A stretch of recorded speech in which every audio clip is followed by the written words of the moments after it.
I Oh, you feel get it. that fan. Oh, hell. Yeah. Oh, no, go ahead, bro. You good. So he live already. Man, go ahead. Yeah, We just started. Ain't nobody here. oh, shit. Oh, shit. God damn, look at the crying from back this motherfucker. Nigga sound like you need to back me out of me and shit.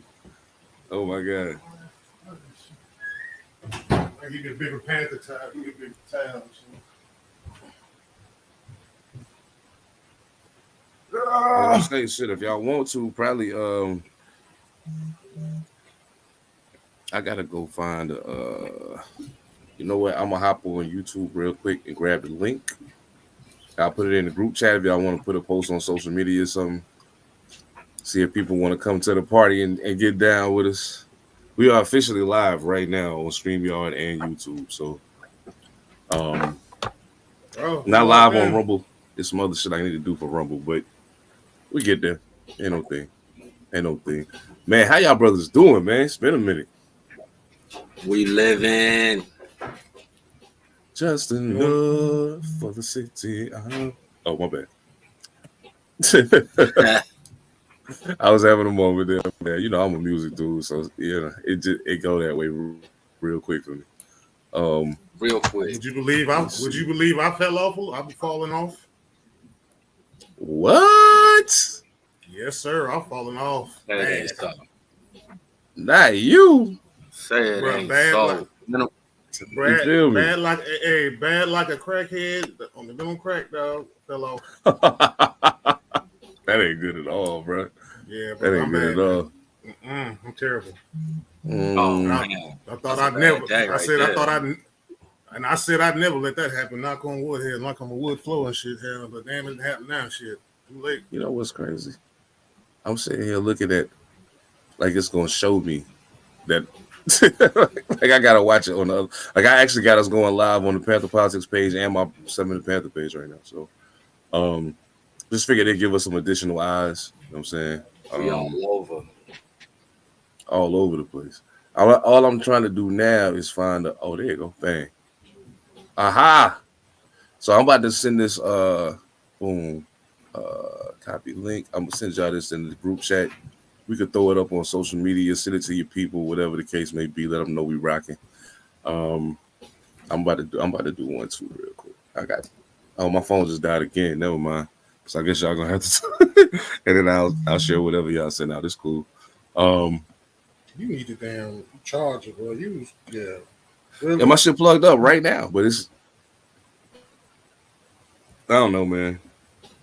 I don't even know what to say about that. Anyway, man, we've been off for a couple weeks. The sports world has been sports worlding.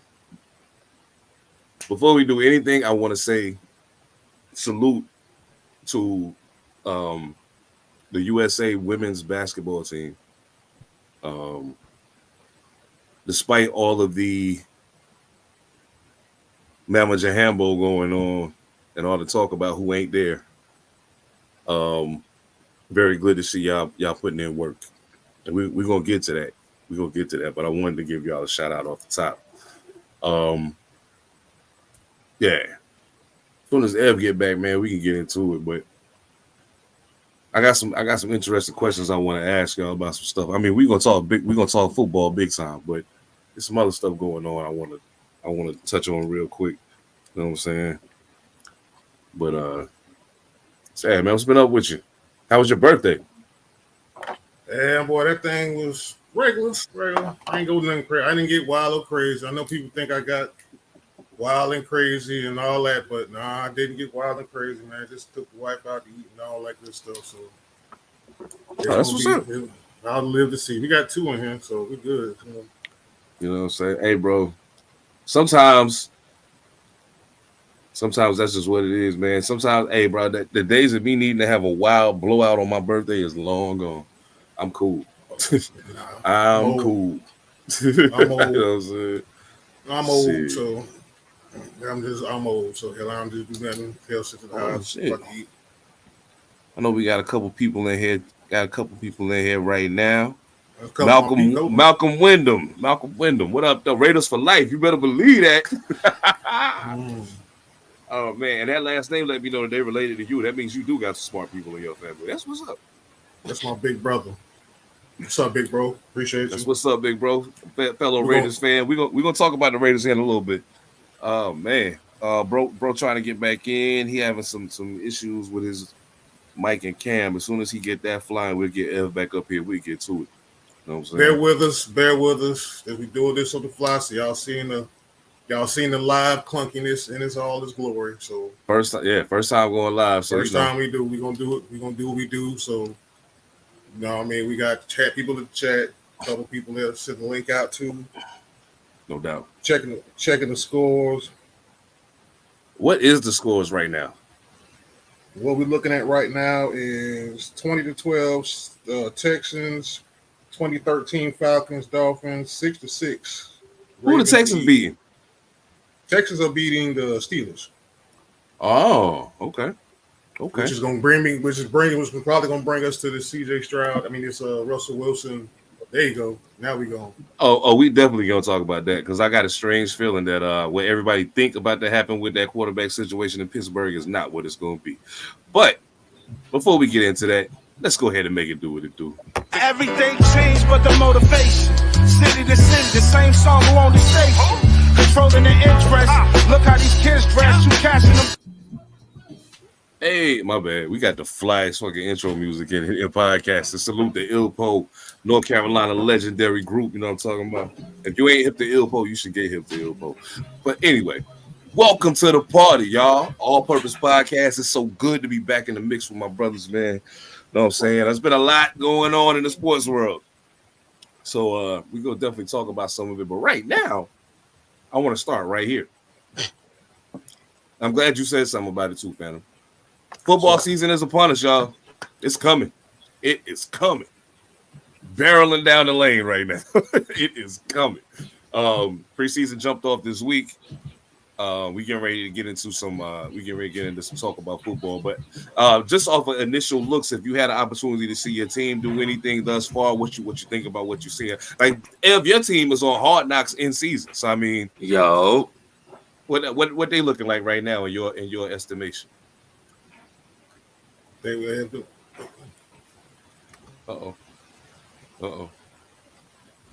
Yeah, we got you. I think he's trying to make sure. Yeah, I think he's trying to make sure we got him. This gum got to get the fuck out of my mouth right now. Okay. There you go. Oh, I see. I'll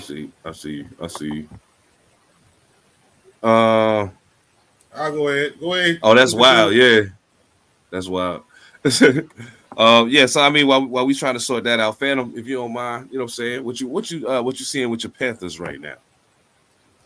Not much of nothing right now because Bryce didn't play. True that. And the defense, the starters didn't really play too much, so I can't gauge too much of it. From what I've seen from YouTube, the channels, I'm hearing good things about Bryce, man. I'm hoping. Keyword, I said hope. Yeah, I don't think last season was his fault.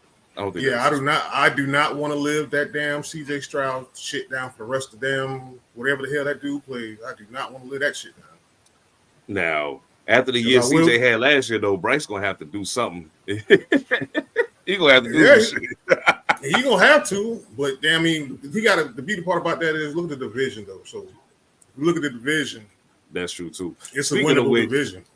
Speaking of which, it's something I want to say about that in a minute, but not necessarily about the NFC South, but something I was thinking when I was on my way home, trying to beat the wind to get here so we can do this thing. All right, so now that we got Ev back in and he looking secure in his signal and all that good stuff, how you feel about the Giants, man? I got never mind. Go ahead. Yeah. You finna start some shit already. I was waiting. Then you had to do it first. That would be good. You finna start some shit already.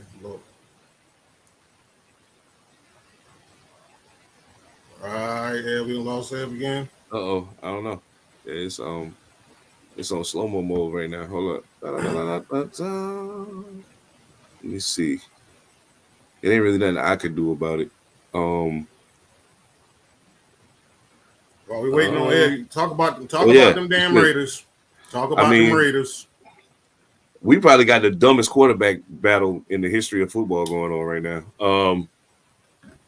And it's cool. I mean, like at the end of the day, I think they're both fairly average. I think they're both fairly average. I can't really say what Aiden O'Connell is because all I have to go by is the 11 games he played in last year. And a big part of the beginning of that was just kind of him trying to get his footing. So I can't really hold that against him. He played decent down the stretch for us last year. I wasn't upset about it. I am, however, somewhat optimistic about the potential of Gardner Minshew. I don't think he's an all-star quarterback by any stretch of the imagination, but he has periods where he plays really well. And I would like to hope that we have enough pieces around that he could utilize those to do something. We got, in my personal opinion, still the best wide receiver in football on our team. So that's going to be interesting. That's going to be interesting. I'm interested in seeing what Devontae do with having one quarterback play the whole year. Like that would be very helpful. Hey, you ain't got Josh McDaniels. Thank God. Thank God. Who the hell wants that problem again? Nobody. I don't want nothing to do with Josh McDaniels, bro. I'm trying to tell you. I can't explain to you how happy I was to see him lose that job and then not like immediately fall into another one. Because at first I thought that was what was going to happen. But fortunately, it didn't go down that way. So, you know, I think there's a lot that can be learned from watching that situation play out the way it did. A big name ain't always the answer. Ain't always the answer. I'm sorry.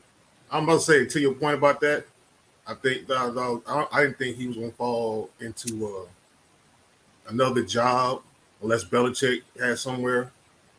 That part. Because I think about all the bridges he's burnt by now. That motherfucker burned too many damn bridges. Yeah. He could get him an OC job somewhere probably, but shit, he might not even get that. Send his ass to the XFL. I don't even want to see him over there. He's gonna ruin the fun for them kids over there. Just for right now, dog, because ain't nobody really, you know what I'm saying, trusting, you know. Just look at it, man. Ain't nobody really trusting him like that. I wouldn't trust that nigga. I wouldn't trust him to coach my little league team. I ain't going that far with it now. I will because he will get some kids off, and I hope they jump him. Oh, I understand your Raider haters. Your love for that job, the Raiders is strong. And you didn't want that motherfucker to begin with.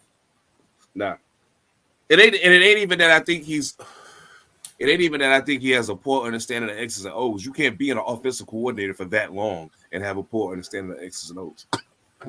Your personality, your ego, and all of that makes you a bad coach. It ain't a lack of understanding of what's going on the field. It's all of that. Like you can't explain to me how Hunter Renfrow made the Pro Bowl one year, then you show up and he don't even see the ball. I don't understand that. Like when it comes to slot receivers, it ain't a whole lot of people. You can't put 7 motherfuckers in front of Hunter Renfrow. He's crazy. You feel me? So I don't understand why you don't utilize that weapon, especially when you come from being the offensive coordinator that utilized Wes Welker and Julian Edelman and Danny Amendola and all of them in the way that you did. Oh man, I think Ev is having some having some issues with the weather out there. Okay. Yeah. But other than that, man, preseason ain't, you know, I look at it like this here. We won't see any real movement on that. You know what I mean? Probably till game 2, game 3, maybe for everybody. Oh yeah. It's just a slippery show. Whatever your team, the status of your team really is, will kind of dictate how y'all play. Like say Aaron Rodgers probably ain't gonna play. So whatever that dictates. Oh yeah. Between your team, like Bryce is gonna have to play a new offense. Like Aiden O'Connell's got to play y'all offense. Yes. So and Ev's offense, the Giants, you got to see. I don't think they put Daniel Jones out there, bro. I don't think they put him out there. You don't think he's gonna be the starter? I think he's the starter, but I don't think they put him. Just something coming off that was like ACL coming off that ACL. I don't think they put him out there.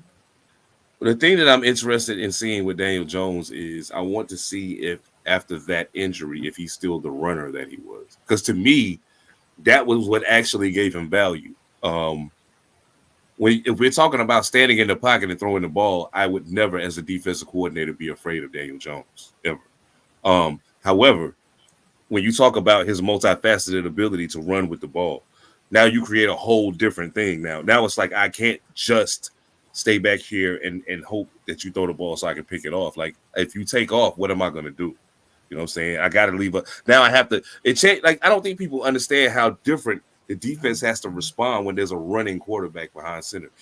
A lot of times that linebacker that you could drop in the coverage, that you got him spying the quarterback because you don't want him to take off. You don't want him to have a free run to take off. And I mean, right on time, bang, right on time. There you go, right on time. But yeah, like having a running quarterback, like realistically speaking, Daniel Jones is. I don't think he's a. I don't even think he. The word elite gets thrown around a lot. I don't think he's that. I don't even think he's great. I think he's good. You know what I'm saying? He's good. But I think far too much has been made of that one season that wasn't even all that.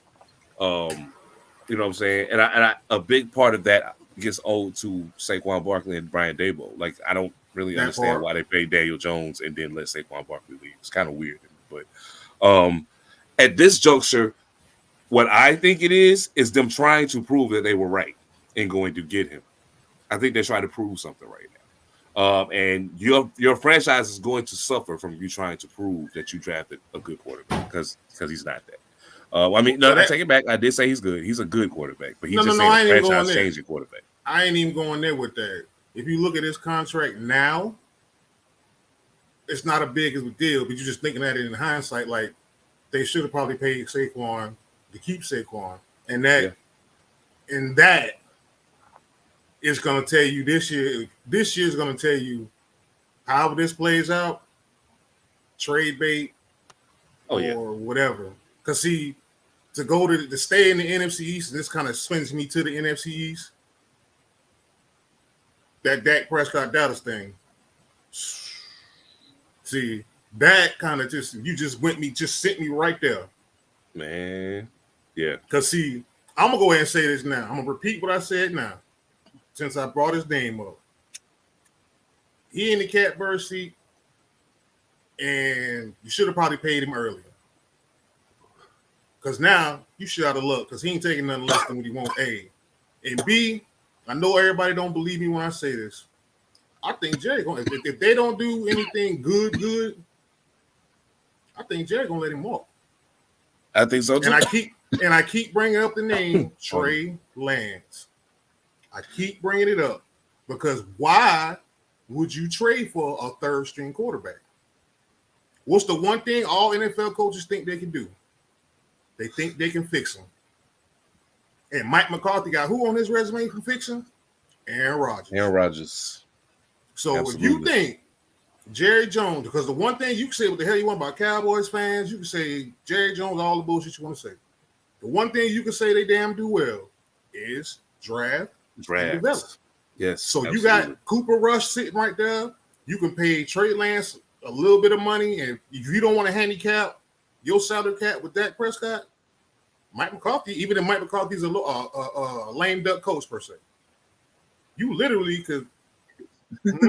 I do think he is. I mean, even if he is, but you got him sitting there, and Trey Lance is only what 20, 23, 24? 22, 23, yeah. 24 at the absolute most, yeah. At the absolute most, 24. So if you got that, shit, if I'm Jerry Jones, I'm like 60 million or possible Cooper Rush and maybe about 25 to 30. Yeah. Yeah. He's 24 years old. It just turned 24 in May. You could pay Micah. You could pay CD. There it is. Oh, man.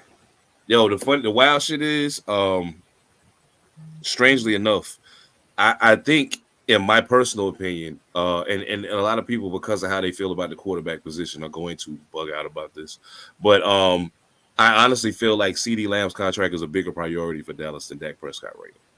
simply because of the makeup of the team. What you just said is the reason why I feel that way. I personally feel like Cooper Rush can probably win. If you play him 17 games, I think they win almost the same number of games they win with Dak Prescott. I don't think Dak Prescott is that much better than Cooper Rush. Yeah, he is. In the regular season, yeah, he is. I'm saying, but we don't know that. We only seen Cooper Rush play 5 games, so we don't know that. We don't know that. That's why I said it said, and in the 5 games, he played very well. They were what, 4-1, right? If I'm not mistaken. They were 4-1. Okay. So the thing for me is we don't know what Cooper Rush is over the course of a full season. And more importantly, to the point you was making, we don't know what kind of science experiments they've been running with Trey Lance back there in the background while wasn't nobody watching, thinking that it was over for him. You know what I'm saying? So I personally am one of those people I've always been one of those people who feel like Dak is not as bad as people try to say he is, but I also don't think he's as good as the money that he's making is kind of says that he should be. So I mean, as far as the NFC East goes, I still think the Eagles are the toast of the division, easily. Right now. But I think they're the toast of the division by a fairly wide margin at the moment. I don't think the Cowboys are as good as the Eagles. And I think the biggest reason why I think that is this. Okay, if I weigh Jalen Hurts and Dak Prescott, who do I'm like, that's almost a coin toss. It just depends on what you want the quarterback to do. That's all. That's the only thing between the two of them that makes me be like, do I want to throw a lot? Because if I want to throw a lot, I'm taking Dak. I'm not taking Jalen Hurts. If I'm gonna mix it up, I'll take Jalen. I'll gamble with him. It's all good. I ain't tripping. I also don't think Jalen Hurts is as good as people act like he is, but that's a whole nother conversation. He's gotten better though, so you've seen the incremental growth and Super Bowl. Definitely. Even though people were saying that Super Bowl, I think he played really well. Yeah, he did. Really well. The notion, I mean, you look at the numbers, but yeah, the notion that he outplayed Patrick Mahomes, but then you say, oh, but if it wasn't for that one turnover, well, then damn it, he didn't win and that damn one turnover. But whatever the hell's going on in the Eagles, bro, we still don't know. So nobody knows that is. True that. I think as far as that, and we can move on, but I think as far as the Cowboys go, there is going to be after this season, one way or the other, the Cowboys are going to be very different going forward. Either because I don't know that CeeDee Lamb stays there if they keep playing with him the way they're playing with him right now. You know what I'm saying? They're not letting him walk. It's not happening. Even though you got the 5th-year option, you can. I thought the same thing about Amari Cooper. I said you got one of the best wide receivers in the fucking world on your team. Why would you let him leave? Even though you drafted CeeDee Lamb, why would you let him leave? You know what I'm saying? Was he on his second contract? He was looking for a second contract, if I'm not mistaken, though. Wasn't that? Cleveland, when they traded, I believe Cleveland paid him. Cleveland read him up. Cleveland paid him the second one. So they just readjusted his contract again because he wanted a bump, or else he wasn't coming to camp. So, oh shit, the comments been going crazy, and I ain't even been paying attention. Can you see that? No, I can't. You can't see the shit? Oh man, that's crazy. Okay, hold up. So we got my man Ben's in the building, Niners gang in the building, of course. Now I think now they've made some very, very, very, very strong points here. Just to backtrack just for a second, I do want to touch on the fact that my Raiders lost Josh Jacobs. And the other part that nobody's taking into account is, who does Josh Jacobs play for now? The Green Bay Packers. With the way them boys played last year in the play, and this is no disrespect to Aaron Jones whatsoever. I think Aaron Jones is a very good running back, but he ain't Josh Jacobs though. That's all I'm saying. Josh is a little younger. Yeah, well, yeah. He's faster, and they both deadly in the passing game.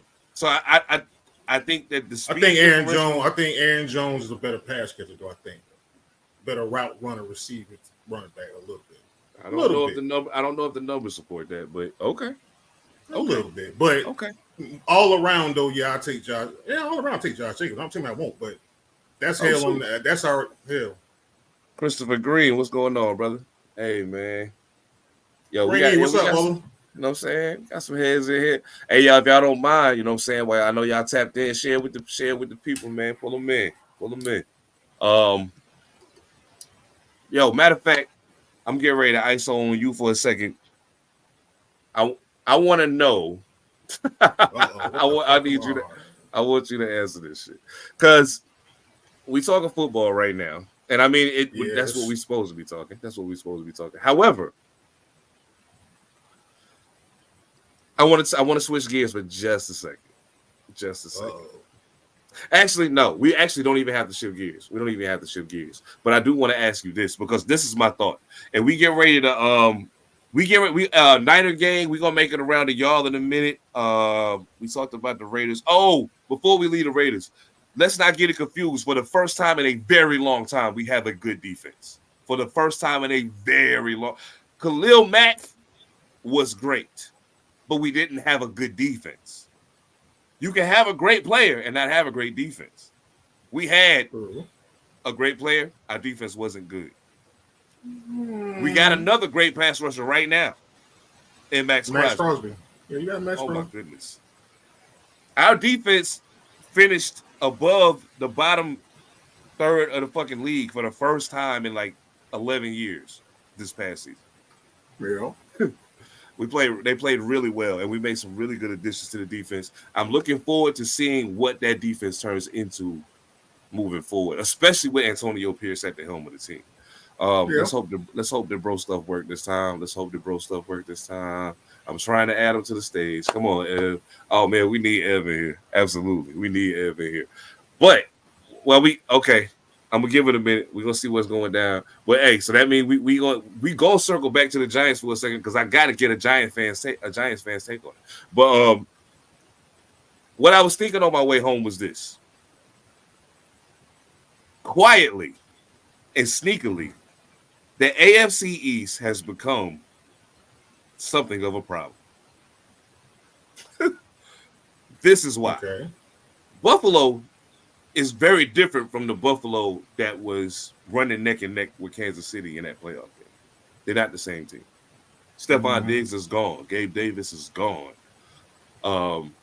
They've had a lot of parts leave. Yeah. However, I personally feel like as long as you got McDermott coaching and you got Josh Allen behind center, you can make something happen, especially if the defense is going to be at least decent. Don't leave out Brandon Beane. Pretty good GM too. Yeah, and Brandon absolutely. Ev, how going over there, man?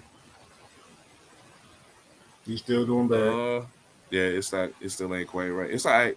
Shit, we're gonna keep rolling. It's all good, man. I got a feeling that storm gonna let up, and bro gonna be ready to get it in with us. But so the AFC East. We didn't get a chance to see what the Jets were going to be last year. 4 plays in, the biggest difference maker was gone. I feel you, Fred. Now I do have some question marks about the coach in Buffalo. I do have question marks about him.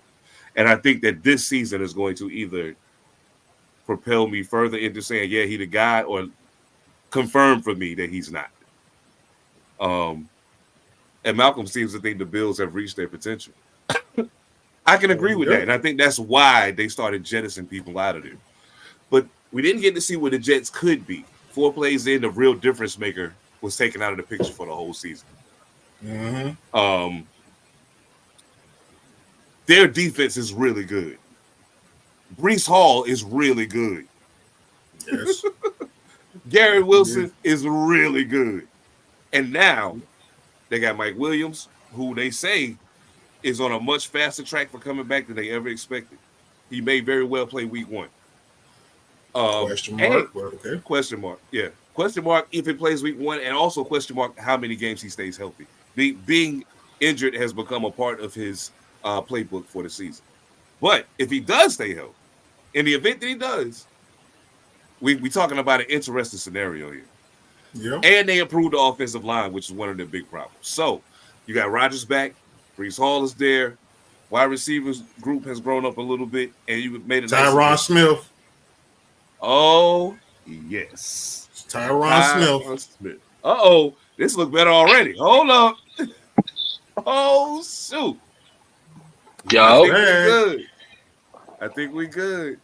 think this is gonna work. We'll switch to the phone. Look out. Ah, there you go. I had to do it. I had to do it one time, brother. Don't feel bad, hell. Hey, Switch it to the is what phone, it is, brother. man. Sometimes We that ain't need connection be better. Oh, the connection is much better on the phone, man. I don't know. I Yeah. tried the Ethernet, tried the Wi-Fi, man. The storm is it's doing me dirty, man. It's taking over. Taking over. So check it. This is what I'm gonna do then. Okay. We gonna come back to the AFC East in just a minute. But right now, since you here, we said our little piece. But what we say don't mean a fucking thing at the end of the day. Giants fan, your team is on Hard Knocks right now. We on Hard Knocks this year, man. We on Hard Knocks. How you feel about what you're seeing, brother? We got a lot of good young boys, man. We got a lot of good young boys out there. They're showing improvement. They're working hard. I don't know what we're gonna do at quarterback still. I don't know what we're gonna do with old Daniel back there, man. We get a boy a lot of money. And I know the powers to be don't want to put him on the bench, but we Giant fans have been saying sit Danny Dimes down for a while now. Started over. We don't have a running back to protect him anymore. No more Saquon. We just got Danny back there in the backfield. Give him 3 games, he's gonna be hurt. We all know this. The 3 games, he'll be hurt. 4 games, he'll be hurt. Hey, it is what it is, brother. We got a new team, offensive line kind of putting it back together. Whole bunch of young boys on the squad. He's gonna be running for his life, but luckily he can run a little bit. So, we're gonna see what happens, man. We're in the rebuilding phase. We lost our man Saquon, and defense is coming up. We in a rebuild, man. We'll be all right. Gave away Saquon. Y'all didn't lose. Yeah. We gave him away in division. Usually when that happens, you send them like to the West Coast or something. Nah, we couldn't do that. Nah, we couldn't do that. We had to send them right there in the division. So it's gonna be a rough year for us, man. But hey, we still stick around to watch. What are you doing to your phone over there, man? Probably getting links out to other people too. He was circling to the AFC East also, so he gonna come back to that too. But the NFC, y'all, and we touched on the NFC East, but since you back, we had a little bit of a he want the Eagles the cream of the crop. I don't think y'all gonna be last in the division, but I swear I don't know. Because Washington, now we went back to that. Washington. Ooh. They got good young boys too, man. They got a good young boy squad too, man. But I still think they're gonna come up a little short. They'll probably be fourth again this year. I think Washington is 1 year off. Because if this Brandon Ayuk shit is real, and they let him now, however they do this now, because I don't think Washington's gonna trade for him. Nah. I don't think Washington's gonna trade for him because they know he want to go. Yeah, he want to go there for sure. They ain't gonna send him where he want to go. We know this. So if all else fails, the way I look at it, the way it was brought up to me on that since we went there, let's just say they either San Francisco either gives him some extra money to stay. They try to mend fences for this year and they go all in on him. And then let Brandon, if they work out a deal between Brandon and I, you just say we'll give you some money if you stay, and we won't franchise tag you. We'll let you go to go get your bag. Yeah, now that's gonna have to be the promise right there, as we won't franchise tag him. Yeah, that part. They're gonna piss him off if they do that. That part, or if everybody the shit they're saying about Pittsburgh is real, then that'll be What is Pittsburgh willing?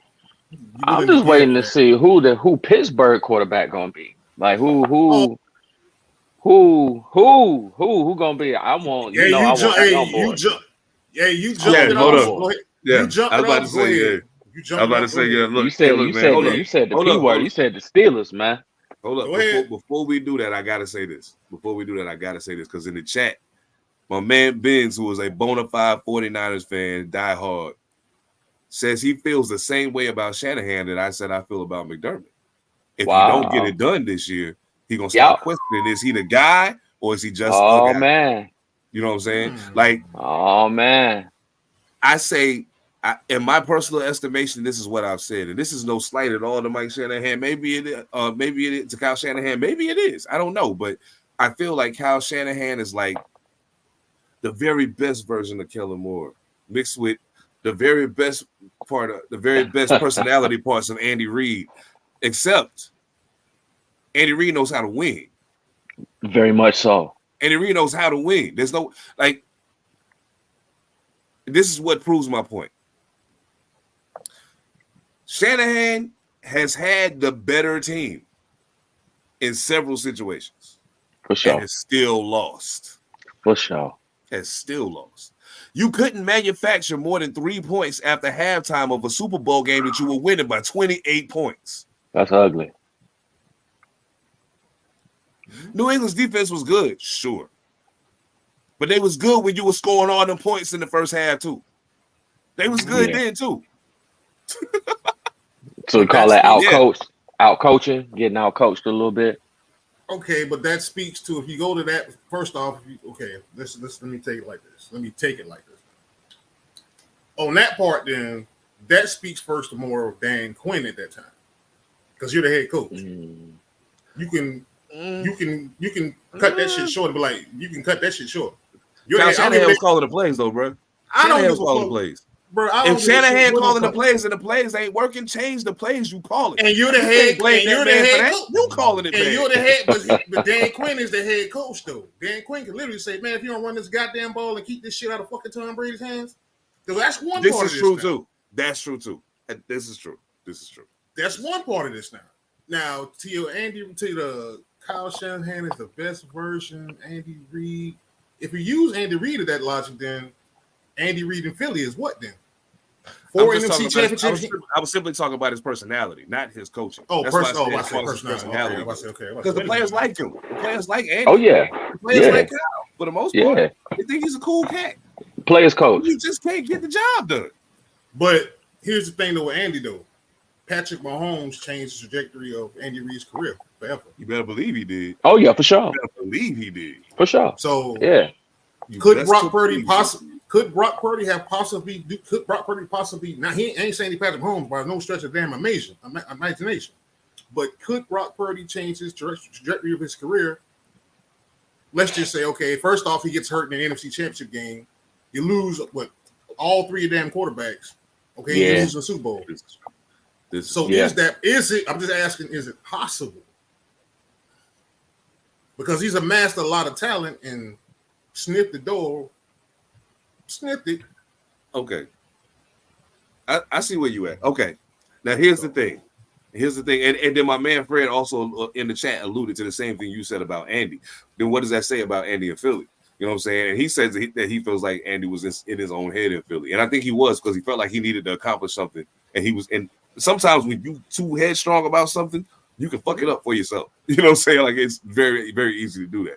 Now,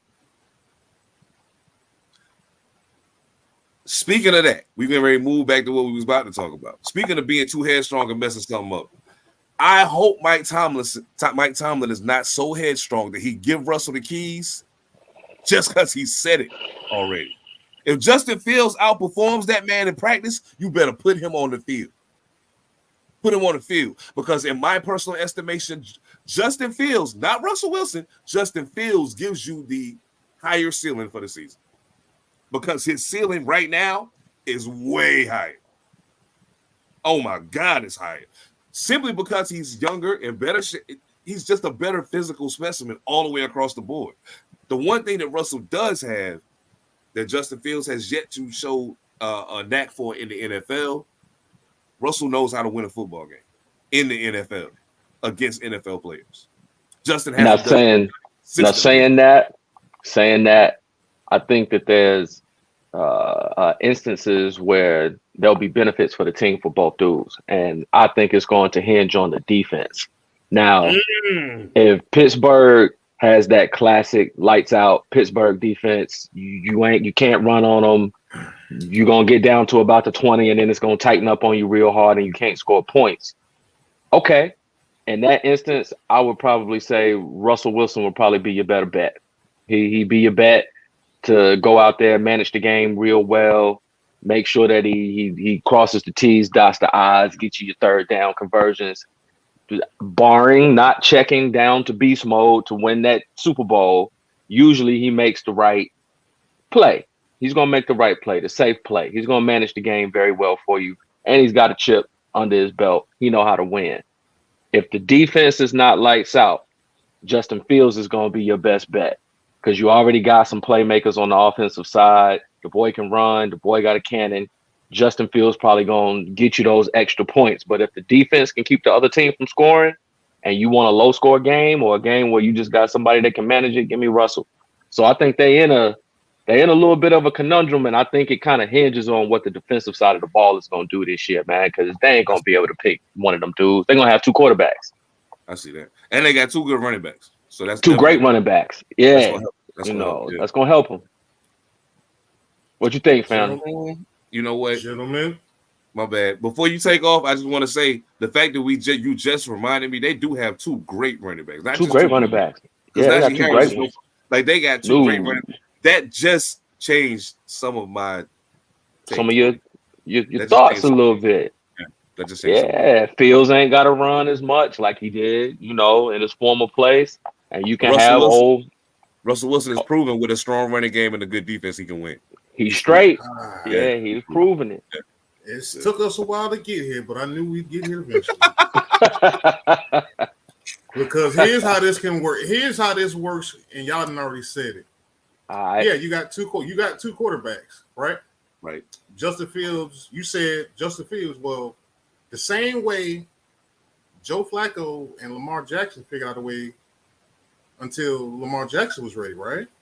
There you go. Pittsburgh can do the same thing. The only question you got to have with Justin right now is how is he picking up the offense? Right. How quickly is he picking up the offense, and how is he processing offense? Yeah. But can you bring him in? Can you bring him in piece by piece? Yeah, of course. Because we've seen it work. Right. Now, yeah, for sure. To your Mike Tomlin point, Mike Tomlin is going to make that decision because Mike Tomlin going to make that decision. How you make that decision? Trust and believe. We already know everybody in this chat in this room. No, Mike Tomlin don't give rat shit about your feelings. Nah, not at all. He just gonna make a decision how he gonna make it, and he just like what it is. But to Najee Harris, you got Najee back there, so there's room for it to work. But and see, here's the thing, and we all have heard this before. The players usually gonna tell you. Players know. Right. Oh yeah, for sure. Players know. Yeah, for sure. Then the coaches, players know. Now, if you're taking the over on Russell, you take the over on half the season Russell plays the whole season without Justin? I might take that bet, maybe. I ain't taking that. I'm not taking it. Taking over half season without Justin coming in full time, or just them starting to do the two quarterback ain't got no quarterback type they can start doing that, but I'm saying half the season, give or take, how they look. Okay. Yo, Malcolm said they're gonna be the same still as just switching quarterbacks for proper situations, much like what you were saying. And my man Ben said, nope, he holds himself and those on the team accountable. Pittsburgh has an organization never panics, so that's real. That's really true. Real. That's one of the things I respect the most about them. Yeah, that's true. I respect the most about them. Now, here's the question though, to bring it full circle: does getting Brandon Ayuk, regardless of which one of them plays quarterback, does getting Brandon Ayuk on that team make Pittsburgh a contender official? Health notwithstanding? Health notwithstanding. Just in a perfect world. Do a bear put shit Brandon in the woods? Ayuk on that team. Do a bear shit in the woods? I think it makes. What you think, fam? You think that's a goal if they get Ayuk?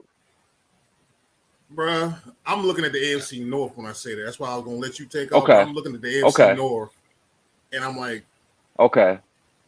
I'm gonna let you finish this because I really think I'm about to be a little long on Deshaun Watson. So I'm gonna let you go. I got some Deshaun Oh, I Watson thoughts. definitely want to So talk to y'all about Deshaun Watson. Yeah, Yeah, so definitely. go ahead. That was I'm gonna let you Looking have it. at the division, I feel like I'm gonna go back to the defense. If Pittsburgh defense is rolling, if they do what we know they do. They coached up right. They come out on fire. They rolling and they holding the other teams to low points. Ayuk being there as a game changer, yeah. They got 2 top flight wide receivers, 2 really nice running backs, 2 quarterbacks. One that can run, the other one old, but he can still run and manage the game. Yeah, brother. We ain't yeah. even said George Pickens' name this whole time. Nah, we ain't said it, but we know that he gonna be on the other side over there. You got basically 2 number ones on the field at the same time. You That know, part. so depending on what the defense does and what the offensive scheme actually turns out to be, whatever you got all this talent on the offense. Do you want to swap them in and out, sub them in and out all the time, or are you gonna figure out how to get all of this talent on the field at the same time and discombobulate people? Because if you can, it's a wrap. Like, it's really a wrap. You got a top flight coach, defense playing like they're supposed to play, and you got 4 or 5 stars on the offensive side at the same time. That's gonna be hard to deal with. That's gonna be real hard to deal with. And Benz, I know how much you hate to hear it, brother, but Ayuk is getting up out of there. Like the 49ers front office has already said it's a far greater likelihood that he gets traded than he stays here. You know what I'm saying? And then 49ers stacked though, man. Yeah, exactly. 49ers stacked though, man. At the end of the day, they don't do that to that kind of player if they don't feel like they can replace his production. So obviously, you know, Shanahan and them have seen something to say, okay, if we let you leave, it's cool. Even if it takes us using both of these people to make up for what you did, we'll just use both of them. It don't matter. You know what I'm saying? We ain't gonna do nothing but run CMC into the ground. Yeah. I mean, what makes you think we can't make that work? So, but here's my thing. I think it makes them a contender only so far as how and you kind of foreshadowed what I was about to say too. A lot of it is going to be predicated on how they finish in the division, because as good as that makes them, we can't forget that Joe Burrow and Lamar Jackson live there too. And not for nothing, so does Deshaun Watson and Amari Cooper. They live there too, and Myles Garrett. While we bullshit, and Baltimore's team is nasty. Baltimore is crazy, and much like Ben said, the Patrick Queen effect is definitely going to show when they play when the Ravens play when they play the Ravens. So I mean, I think it makes them a contender, but at the same time, it's going to be all predicated on how that shakes out in the division. Because at this juncture, the AFC North they're a country mile ahead of everybody. Yeah, as they a nice, total man. division, they're a country mile ahead of everybody because everybody's good. Everybody's good. Don't get it twisted. Who's not good? Who's not good in that division? Who's not good? You can't say Cleveland's not good. Yeah, as a team, yeah. But we're still waiting for Deshaun Watson to be Deshaun Watson. But I said that all the teams are good. I'm still, we wait for Deshaun Watson to do what he's supposed to do. But Cleveland is a good team. You can't count them out. And they are. But yeah, go ahead and say what you're gonna say, because I got some rebut to some of the smoke. I'm pretty sure you about to get Deshaun, but Deshaun, just know you're very deserving of the smoke you about to get. Go ahead. It's not so much smoke. It's just look at what fuck Deshaun Watson now is Joe Flacco. We saw what it could look like, and that was Joe Flacco. So if we're saying Cleveland, Deshaun, is he the third best quarterback in the division right now? Seriously, is he? Which Deshaun we talking about? The one we last saw. Okay, injuries are part of the game, so he got injured. Cool, I get that. Mm-hmm. A healthy Deshaun? He ain't been the same since he left Houston. And I'll take out the personal stuff now. You can just throw the personal stuff out the window. Yeah. Has he been the same since he's been in Houston? No. I don't think he's had enough games and enough injury-free time for us to make that evaluation yet. Because when the first year they got him, Did he play at all the first year they got him? 3 I don't think games, 'cause he got 3 games, maybe. I think maybe 3 or 4. If I'm Yeah, off it wasn't many. It wasn't many. So Yeah. he really didn't have. We didn't have a large sample size to even see him get back to the person that we like to watch when he was playing down in Houston. Healthy, yeah, man. I think in that division, he's number 3, man. Healthy Deshaun Watson. Boy can throw. The boy can run. I would almost always agree with you on that one. But now I'm really genuinely asking that question. Like, wait a minute now. Who you think is number 3? Who would you put as number 3 in that division if it ain't Deshaun? At this point in time, the combination of Russell Wilson and Justin Fields. Woo! Yeah, that's nasty, yo. At this point in time, I have to. I would actually take nasty. Russell Wilson. I would take Russell Wilson over Deshaun Watson right now without attaching Justin Fields to it. After what I saw him do in Denver last year. After what I saw him do in Denver last year. I mean, he finished the season. He finished the season well, yo. So he finished the season real well. You make a point right there. So I'm like, as a whole, Cleveland is like, okay. Let's put it like this right here. As a whole, Cleveland will stay in the AFC North. Sub out Deshaun Watson, put Lamar Jackson in. You ain't worried about shit. Sub out Deshaun Watson and put Joe Burrow in there. You ain't saying shit. Outside of health, you ain't saying a damn thing about that. So shit, put Justin Fields back there on Cleveland team. With Nick, they still went. Chubb ain't back. Chubb ain't back. Chubb ain't back, and he off injury. But he only suffered what he suffered ACL. It wasn't a fracture. He didn't get fracture. Was ACL, MCL. Oh, so don't get it twisted. Yo, boy, that was it Ford? He ain't no slouch. Yeah, he ain't no slouch, bro. Yeah, he ain't no slouch. So the division is Baltimore's to lose because health wise, because you got that big bastard from Tennessee back there, and Dallas fans, whoever Dallas fans see this shit, Jerry, you took Ezekiel. You dropped the ball, dog. Over Derrick Henry. You dropped the ball, who lives dog. in Texas? What the fuck were you? What were you thinking? Like dog? You ain't even go after Austin Eckler or nobody. Like you could have got. Ezekiel Elliott. No. All you had to do was literally drive a few extra miles. Hey, Derek, how you doing? You want to come to Dallas? So Baltimore got that. Bro, yeah, man. The man helped run Tennessee to an AFC championship game and lost to Patrick Mahomes. You mean to tell me you gonna read? Let me get this straight. You gonna read option with Derrick Henry and Lamar Jackson?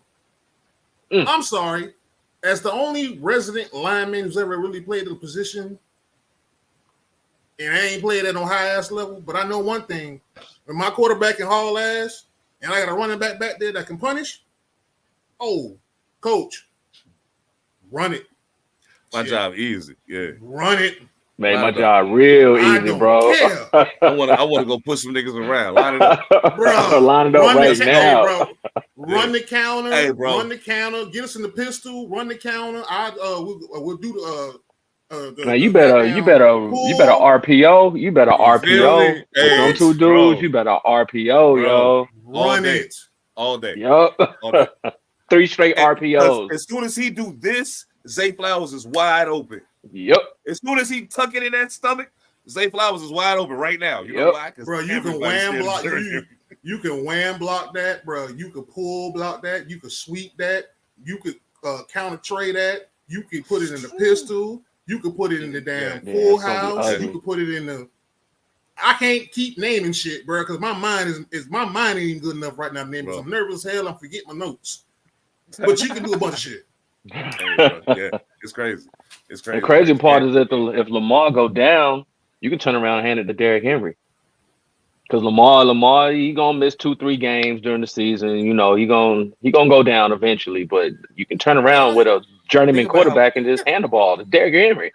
Think about how much easier that make life for your backup quarterback.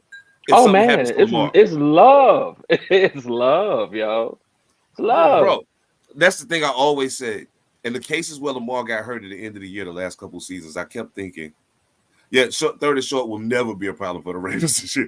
I kept Never. thinking to myself, if J.K. Dobbins, as much as I appreciate what Edwards and all of those guys was able to pull off, and Hill and all them dudes in the backfield, I was like, if J.K. Dobbins would have just stayed healthy. When Lamar went down, it would have helped the backup quarterback so much. You know what I'm saying? But and when it's all said and done, the beauty of the whole thing for me with the AFC North is this. Now, I do want to point out something though.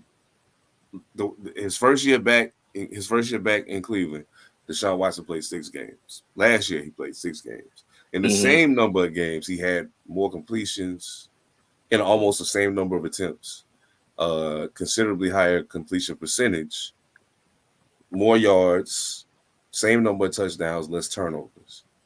So I personally think, and the only reason why it doesn't look this way is because we know what Deshaun Watson was. So I was like, the funny thing is, I was like, but he wasn't playing bad. He was actually playing good. No.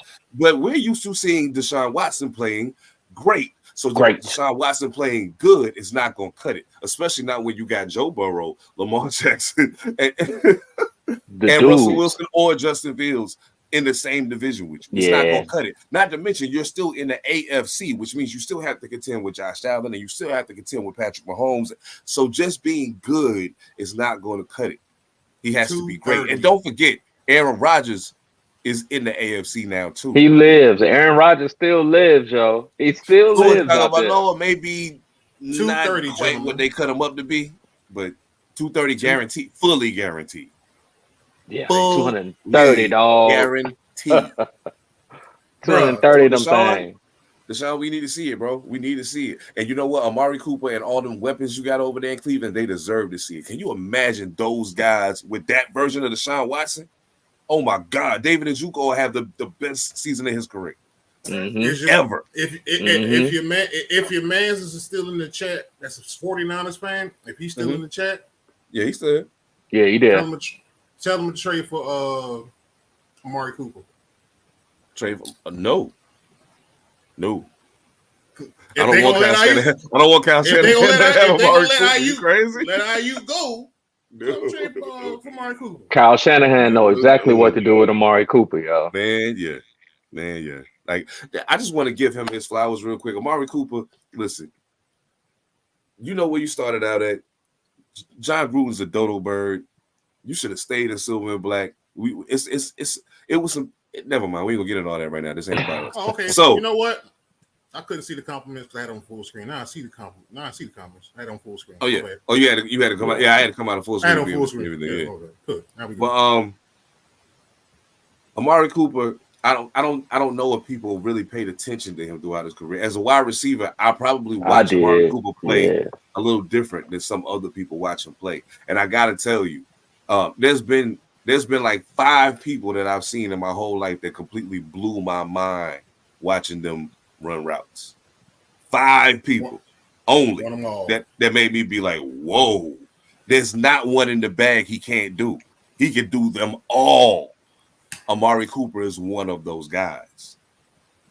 He's absolutely incredible. His feet are crazy. Marvin Harrison, salute to you too. But anyway, he might be. I'm about to cut you off. He might be the most complete receiver come out of Alabama since Julio jumped. Since Julio. Oh, for sure. Yes. Oh, yeah, for sure. Julio. Yeah, for sure. Amari Cooper, Calvin Ridley. That's my big 3 from Alabama. Amari Cooper reminds me of Carter, yo, of Minnesota. That's who he reminds me of. But faster. He's just faster. You know what I'm saying? Like, you throw the ball his way, he gonna catch it. Like, it don't matter where you throw it, at the ground, behind him. It don't matter the hands, and he catch the ball with his hands. Those are the receivers that I like. That's why I like Odell Beckham Jr. so much when he was with the Giants, because he caught the ball with his hands. Super great route runner, real quick feet, can't hold him off the line. Amari Cooper is much taller and faster, and you can't check him off the line. Like Julio, that's nasty, yo. So he deserved his flowers. Amari, and John Gruden didn't do him no justice, man. So let me ask y'all this. The Bengals. Some things have changed in Cincinnati. Things have changed. And not only have some things changed, one thing hasn't changed that they desperately needed to. Joe Burrow can't keep his ass on the field. Nope. I was just about to say it. They need to keep their fingers crossed that the couple times that has happened. Well, I think it's only happened all the way through one time, but they need to hope for whatever happened then to come back. Keep this man on the field. Please keep him on the field, because you have one of the most astonishing human specimens to run routes to catch a football in Jamar Chase. Jamar Chase. That kid is fucking incredible. The boy ill, yo. Boy ill. Bro.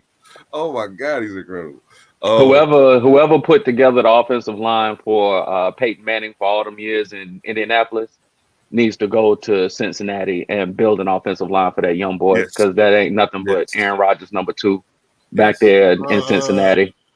Yeah, that will be who put that line together for him? Bill Polian. I mean, Bill Polian. Yeah. That was Polian's regime. There, right? He was the GM. Oh wow! There, right? Wow. Yeah. That was Polian back then. Yeah, they need somebody, man, because it was glaring last year, especially, that you can't have a quarterback like that running for his life. Like you can't, you just can't. Not that kind of quarterback. That's a generational quarterback. Yeah, you gotta let him do his thing, man. They need him on the field. Well, you got you got Jamar Chase, but the other one, what's the brother's name who escaped me, who didn't get the deal?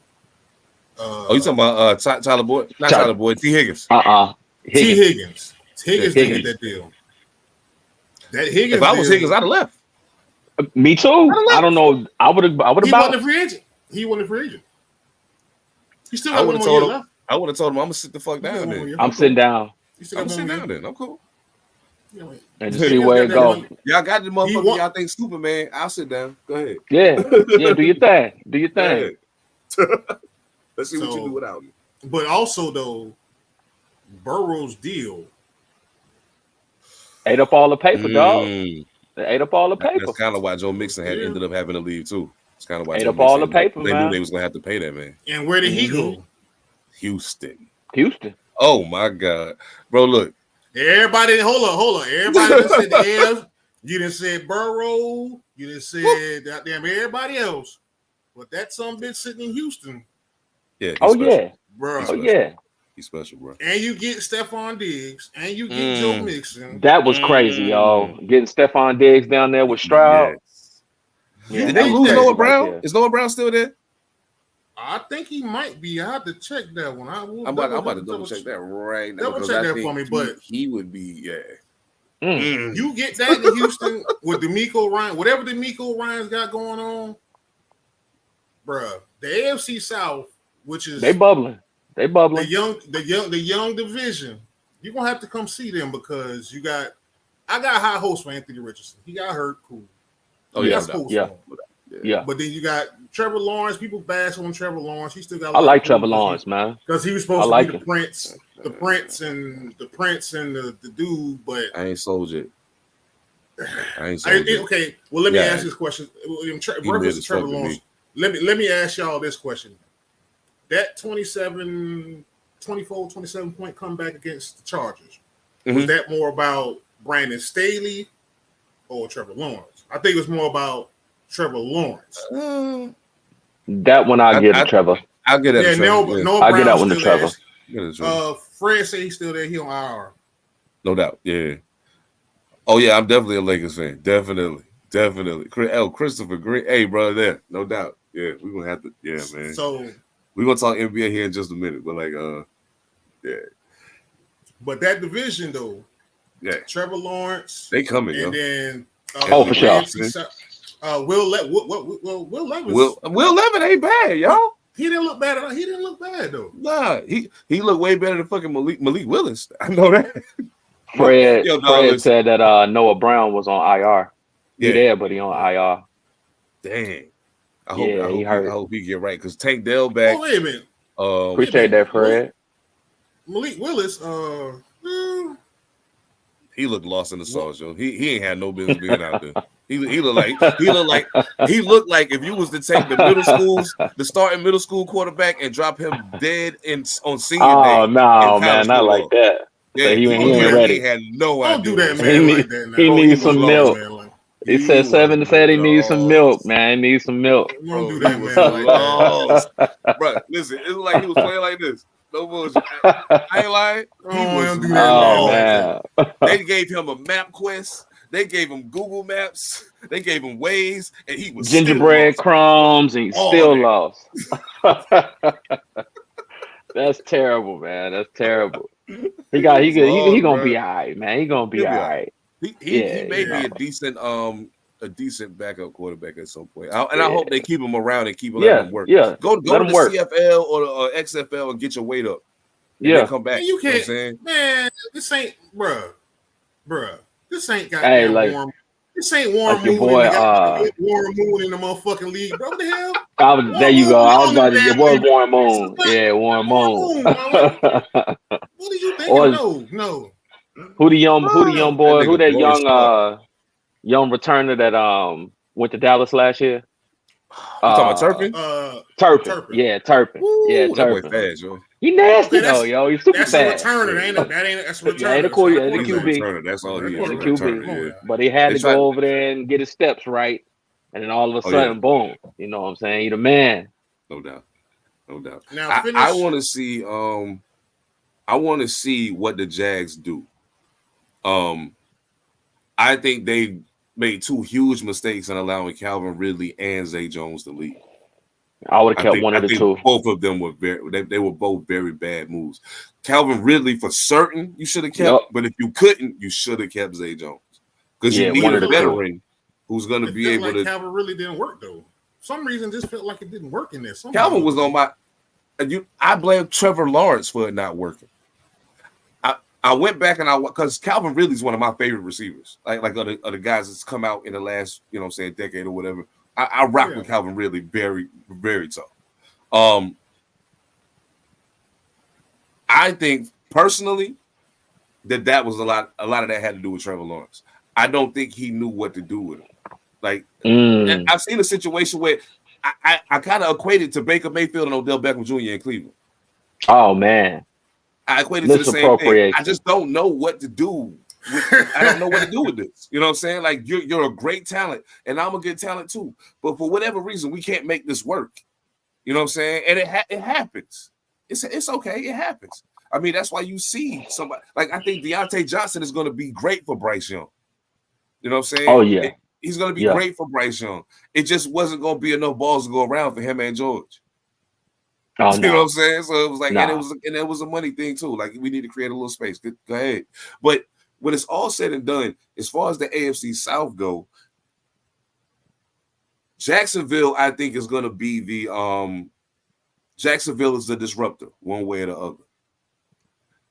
Jacksonville is either going to make life really hard for Houston, or they're going to fall and make somebody else have to step up to be the second best and push Houston.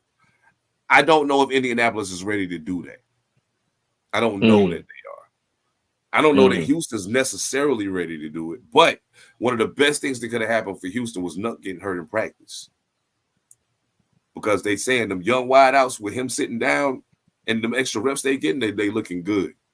Mm-hmm. I firmly believe that DeAndre Hopkins is still top 10 in the NFL for sure. right now. For sure. Right. For sure. I still believe DeAndre Hopkins is top 10 in the NFL right now. Because you line your number one corner up on him and you stop him 10 times. I dare you. Go ahead and try. Go ahead and try. I dare you. And I'm almost saying this, and I'm saying this very much reluctantly. I'm reluctantly saying it. But if you just say that, then let's just say we got 10 on top of the head. Put five in front of them. Don't even go 10. You ain't gotta go to the you ain't gotta go to yeah. Just put five people in front of them. I might could go five. I might could go five. The five is Not the easy. top five. Not the top five. I'm talking about the bottom five. If he's in the top 10. Okay, so yeah, he's because the around top 5 10. is the top 5. So Top 5 is the top 5. 10, then that means if he's top 10, then there's some dudes that's ahead of him. So who are they? I love D-Hop, but let's just So the top, my top. Caveat: top a healthy D-Hop. A healthy D-Hop. Let's be clear about that. Okay, healthy D-Hop. With his injury history the last couple of years, I can see where he's trying to play hurt and it don't look like him. It don't look like him. Yeah, it don't look like him. Well, the only reason the Tennessee D-Hop is like, okay. Outrageous. Outrageous, No, yo. when he was in Tennessee, I was like, damn, D Hop went to Tennessee. I just knew he That's was going what's- to Kansas City. Yeah, that part. That's why I'm like, I love D Hop, but I'm like, okay, you're top 5, but then shit. Even if you're looking at the receivers in Pittsburgh, Give me 8 and 9. Just give me I 8 don't and 9. Who's 8 and 9? If he's number 10, who would be 8 and 9? I only think Pickens is faster. Other than that, I don't think he's better. I wouldn't take him over D Hop. I Nah, wouldn't take Pickens not over at D all. Hop. Hopkins run better routes, and he got better hands. And his hands are huge. the only reason Okay. is age and attrition. Okay, I feel that. So I feel that. that's where I'm going. That's why I say y'all got me over Okay. here hurting doing it. Y'all hurting me over here doing this. So I'm like, love D Hop. Y'all got me over here hurt over here right now. Yeah, he's super Yeah, generational talent, yo. It's a generational talent. I love it, bro. I love D Hop. I love D Hop, mom. I love D Hop, dog. I fucks with D That's Hop. that. Yeah, crazy. That's the only reason why y'all got me over here hurt and got me about to hurt my heart to talk bad about D Hop. Ever since he was on Hard Knocks and that D'Angelo, what you call that shit when they were the Commanders and that damn training camp practice. Oh, Oh, D'Angelo your boy, Hall. D. Yeah, Hall. D'Angelo Hall, yeah. Yeah, I don't start fights. I just finish them. Yeah, that was I love cold. that. That was cold. That's my dude, bro. So you ain't gonna get me. I ain't gonna badmouth you, but it's gonna hurt me.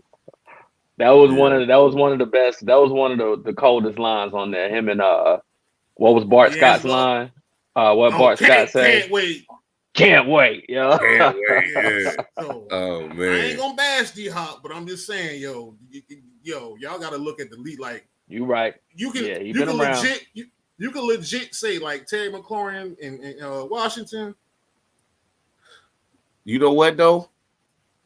The only reason why I won't say that is because of this. And people say, well, Terry McLaurin had to play with bad quarterbacks. Do you know what D Hop did with bad quarterbacks in Houston and Arizona when Man, Kyler Murray in was hurt? Arizona, Like, dog, man. do y'all have any idea what this dude has done with Throw out bad to quarterbacks? Oh no. Stop Throw out playing. to Houston. Throw out to Houston now. Throw out to Houston. Deshaun Watson wasn't there the whole time. No, he wasn't. But Who was there before that? okay, Brian Hoyer? Come on, man. Brian okay, Hoyer? they went to the playoffs. But remember this: who was on the other side of that ball? Who was it? JJ Watt, right? Oh You yeah, said they it had casual. yeah. You said that shit just casual Yeah. in the motherfucker. I'm like, Yeah. who the fuck? They is had on the side of Optimus. that They had ball? Optimus Prime over there. They had Optimus Yeah, Prime yeah, on yeah. the defensive And line, they yo. had this is when they had Cushion. They had Cushion. Oh, yeah, They had, yeah. Oh, yeah. They, bro, Yeah, they, 'cause bro, Their defense go- is crazy. Yeah, their defense is crazy. Yeah, and you had Mr. Scripted running the ball. that was. That's back when shit. Cushion. When they said Cushion was on the roids. That's back No, when I'm they saying said Mr. Brian no, Cushion was on the roids. Now, what's your boy who was running back at the time? Who said the Was it NFL Arian scripted? Foster? Oh, you talking There about you your go. boy Arian Arian Foster. Foster, There you go. Aaron? Yeah, Arian Yeah. Foster. Yeah. So Yeah. it wasn't Arian like, Foster was nice too. Arian Yeah. Foster was nice. Like they was in Houston. You doing this? I'm doing this. You like Houston? Like wait a minute now. Wait a minute now. No. But when I say that, I'm strictly talking about the quarterback play only. Well, The quarterback to the receiver, because like the thing that people don't realize, and I have to point it out to them all the time, is you do realize that receiver is a dependent position. Very. If the running play is run the ball 100 times straight, what do you think your receiver is going to do? You're waiting for something to happen that's not going to happen because it's not part of the program. You know what I'm saying? But people make complaints about the production of receivers, not realizing that sometimes the production of the receiver is impacted by the game plan, the way the defense is playing. Like sometimes they like, yeah, you force the ball to a really dope receiver, even if he's double covered, because you know he can make the play. You know what I'm saying? But sometimes why take the risk when he wide open? Why would you? Don't do it. You know what I'm saying? But so I mean, all of that is an effect on that. So I personally feel like I like Pickens. Now, okay, I'll put AJ Brown ahead of Nuck. I won't put Devontae Smith ahead of him though. To me, Would you put Tyreek Hill ahead of him? yes. I would too. I think honestly, size notwithstanding, Tyreek Hill might be the best wide receiver in football. Period. There's nothing he can't do. There's absolutely nothing he can't do. Absolutely nothing. There's nothing he can't do, and he's done it all. What is he not doing? What is he not done? As a number What is he number not done? one, As the number one receiver, what has he not done? as a number one. I'm gonna let you go ahead and finish before I even attack what you just said. Jesus, you just hurt me. You just hurt my whole. Now you have guys who are bigger than him and that are more classic wide receivers. I think Justin Jefferson is a more classic wide I receiver. was just about to say Justin Jefferson or Jamar Chase. Justin Jefferson, Jamar Chase, they're all classic wide receivers, and they are the cream of the crop. You know what I'm saying? When you're talking about like some of the older guys are on their way out. You know what I mean? A guy like Stephon Diggs and Devontae Adams only got a couple more years at best to be in that conversation, and they're gonna be moving out to the fringes. Still dangerous in their own right, but when you got Justin Jefferson, Jamar Chase, and some of these other young guys coming through the pipeline that are just incredibly talented. To me, Terry McLaurin doesn't get enough respect for he's a really good football player. Yeah, he's really nice.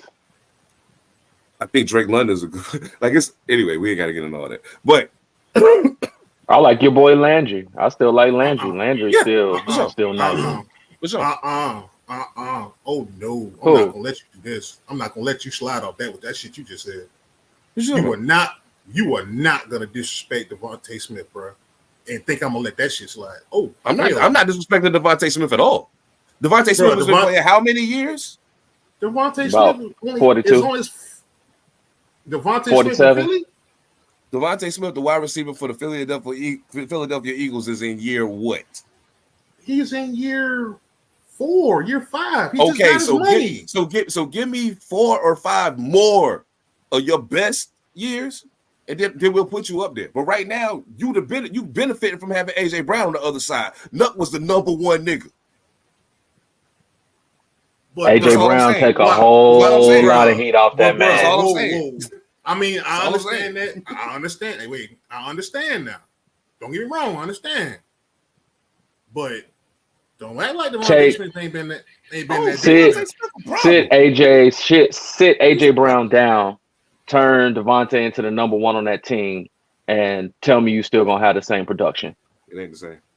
It's not the same. You know why? You know why I believe that though? Why is that? Because that man, quiet as kept. When you talk about Amari Cooper, how silky smooth he is, Devontae. The only thing Devontae gets scrapped on about is his size. That man is silky AJ smooth. Brown is far bigger than he is. But he is silky smooth. Devontae just a little too small. Yeah, but he is silky smooth route runner like. And you really can't. And we have to take this into account, dog. We can't really jam them anyway. So. Oh yeah, not at all. Yeah, can't do it. I mean, at a point, it comes to unfortunately, it comes down to preference at a point because it also is going to be determined by what exactly it is you're looking for your wide receiver to do. If I'm looking for somebody that's going to stretch the field on a regular basis, can't do that no more. You know what I'm saying? So there's no way I'm putting you in that position. But if I'm saying, hey, I'm going to use my passing game, my short passing game as my running game because my running game is poor. You know what I'm saying? Not going to shine in that situation because who can guard him one-on-one? You can't guard him. I don't give a fuck who you are. You know what I'm saying? Sauce Gardner, so nah. You know what I'm saying? AJ, absolutely. So that is what it is. But okay, so which division do y'all think is the overall number one division? Just real quick, which one? Who would you say if you just had to fling one off the top of your head? Who is it? I'll let y'all go. Give me a second. Lamar Jackson's division. AFC North. Okay, yeah, I see that. Yeah. I honestly,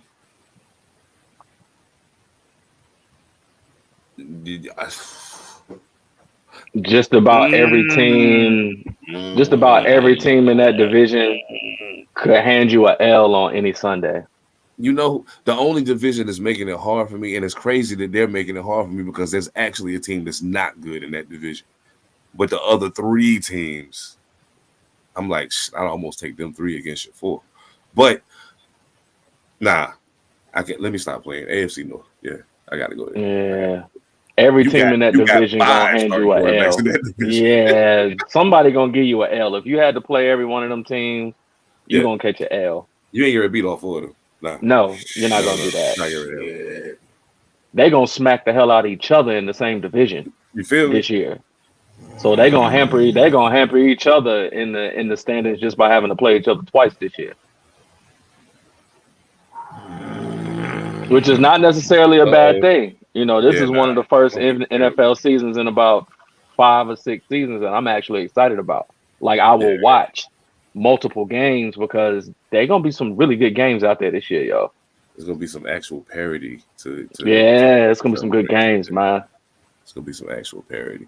Oh man, Phantom, I hear you over there grunting, man. What's up? He having a hard time, man. Y'all made me have to pick my phone up for this one. We did. He got Yeah, some pick my phone. stats. They got some No, stats. No, I don't give a damn about stats. I ain't even doing damn stats. Damn the stats. I'm just looking at the team from what I'm looking at. You say AFC North. Yeah. AFC West. Nah, I ain't AFC. Whoever said AFC West, no sir. Oh yeah, It's the nah. North, man. They had their time when it was like that. Yeah. But nah. NFC North, NFC South, hell no. NFC West, no. Yeah, I think I'm about to ride with AFC North. It's the North this year, man. Yeah. I hate it. I hate to Just say on it. paper. And the yeah. wild shit is, I think they're the best division, but KC still my pick to win the Super Bowl. Oh yeah, I'm for the Super Bowl this year. I'm joking. I picked the Ravens. Nah, I'm going with Only- KC, man. The only, As hey. Oh wait, I'm sorry. That boy is Steph Curry, man.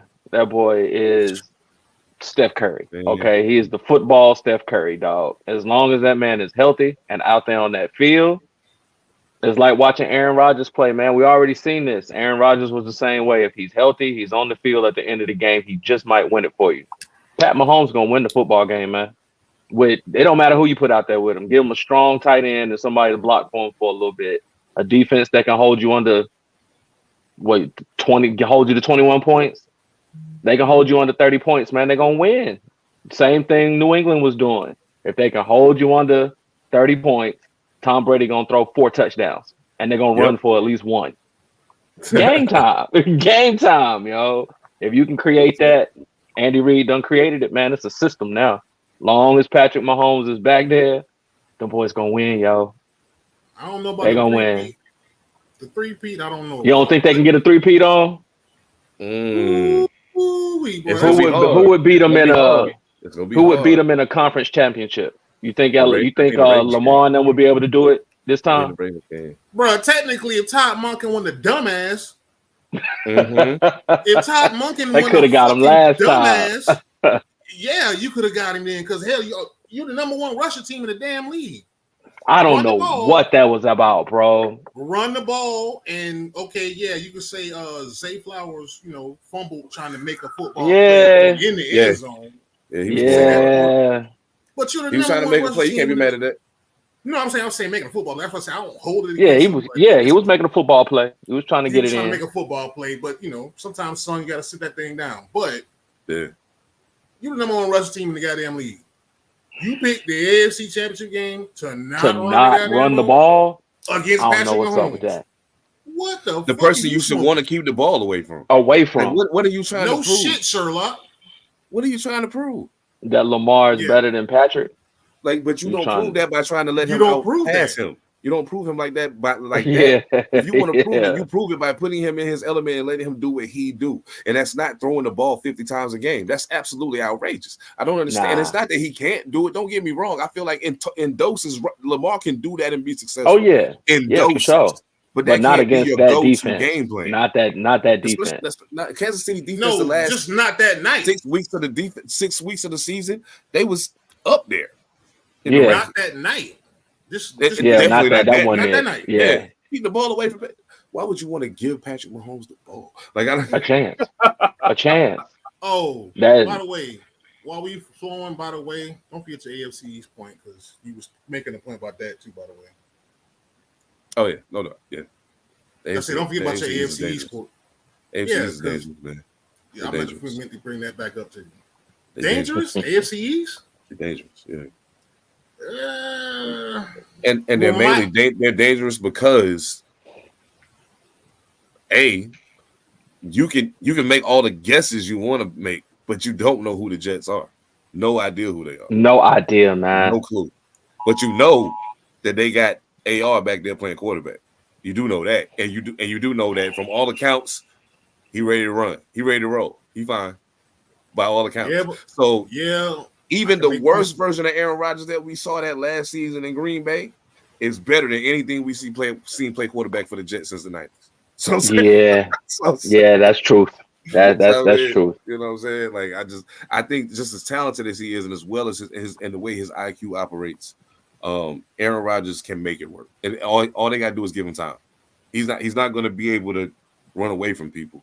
You know what I'm saying? He still has the pocket presence to sidestep, step back, step up, whatever the case may be. But he's not. You got to treat him at this point the way they treated him in Tampa, the way they treated Brady in Tampa Bay. Hey, block well for him. You're gonna have to because he can't run. I think he got enough wheels that like Steve Young had at the end of his career. Steve had enough to get you a first down, get you that critical first down when it break down.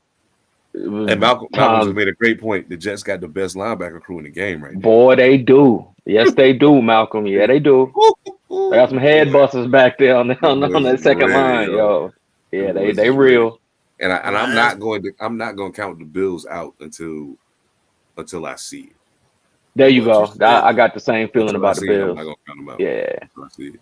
Okay.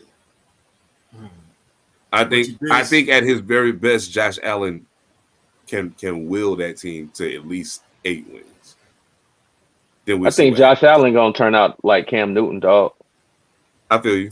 I've had that same thought. I've had that same thought recently. Yeah, I've had that same. He gonna turn out like Cam Newton, man. They gonna hurt him. He's going to hurt himself. He's going to tote that rock, and he gonna get popped one good time. Somebody gonna put the thunder on his ass. Gentlemen, history lesson. That whole regime comes from Carolina. Yes, that's why I said it. Brandon Beane, Sean McDermott. Yep. I forgot that whole regime comes from that. Yeah, you're right. And look how they playing. The way you see the Bills play, don't that look like Carolina when Cam was there the first 2, 3, 4 years? They play the same way, dog. Hey, bro, personnel, team-wise, from players, what, bro? They've had this. This is literally what happened. As a Carolina Panthers fan at the time, this is literally what they did. Randy Beane got that job. Sean McDermott got that job. Everybody Carolina didn't want, from Starlet Tudele to AJ Klein to who out of keep naming? Exactly the way they play. Ship them out. Yep. And then on top of that, I'll give you 2. I always get the cross when it comes to Josh Allen. Josh Allen is the cross between Ben Roethlisberger, Cam Newton. Yep. Yeah. And at the end, well, okay, Cam got injured, but Josh has been a little more healthier. And I think the Bills' window is starting to close ish. So you're saying AFC East is dangerous, then who the hell is, because can Miami win a game in the goddamn cold against a great team? Show me that first. We're about to find out. We're gonna find out. We're about to find out. Yeah, we're gonna find out. That's the 2 things I need to find out. I need to find out what Josh Allen looked like without Stephon Diggs, and without having a true monster of a number 1 wide receiver. You know what I'm saying? Yeah. What do you look like without that? And at what point do you learn? Okay, maybe I should throw this motherfucker and stop trying to run. You know what I'm saying? I am the quarterback. Maybe I should throw the ball. Throw it, dog. Yes, Somebody Fred, gonna you're pop absolutely you, man. right. Tua got his money, so now you got to show and prove. Yeah, you got to. I just got listen, man. Give me just a second. I need to say this. Especially since we was talking about Dak Prescott earlier. I need to, you know what? Matter of fact, I'm getting ready to do y'all a favor. And I'm gonna ice on me. Here we go.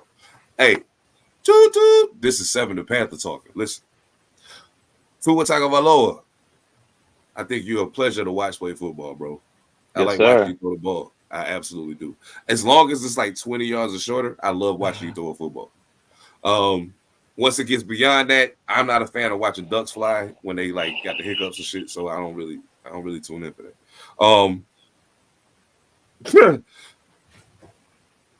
Trevor Lawrence, Tua Tagovailoa.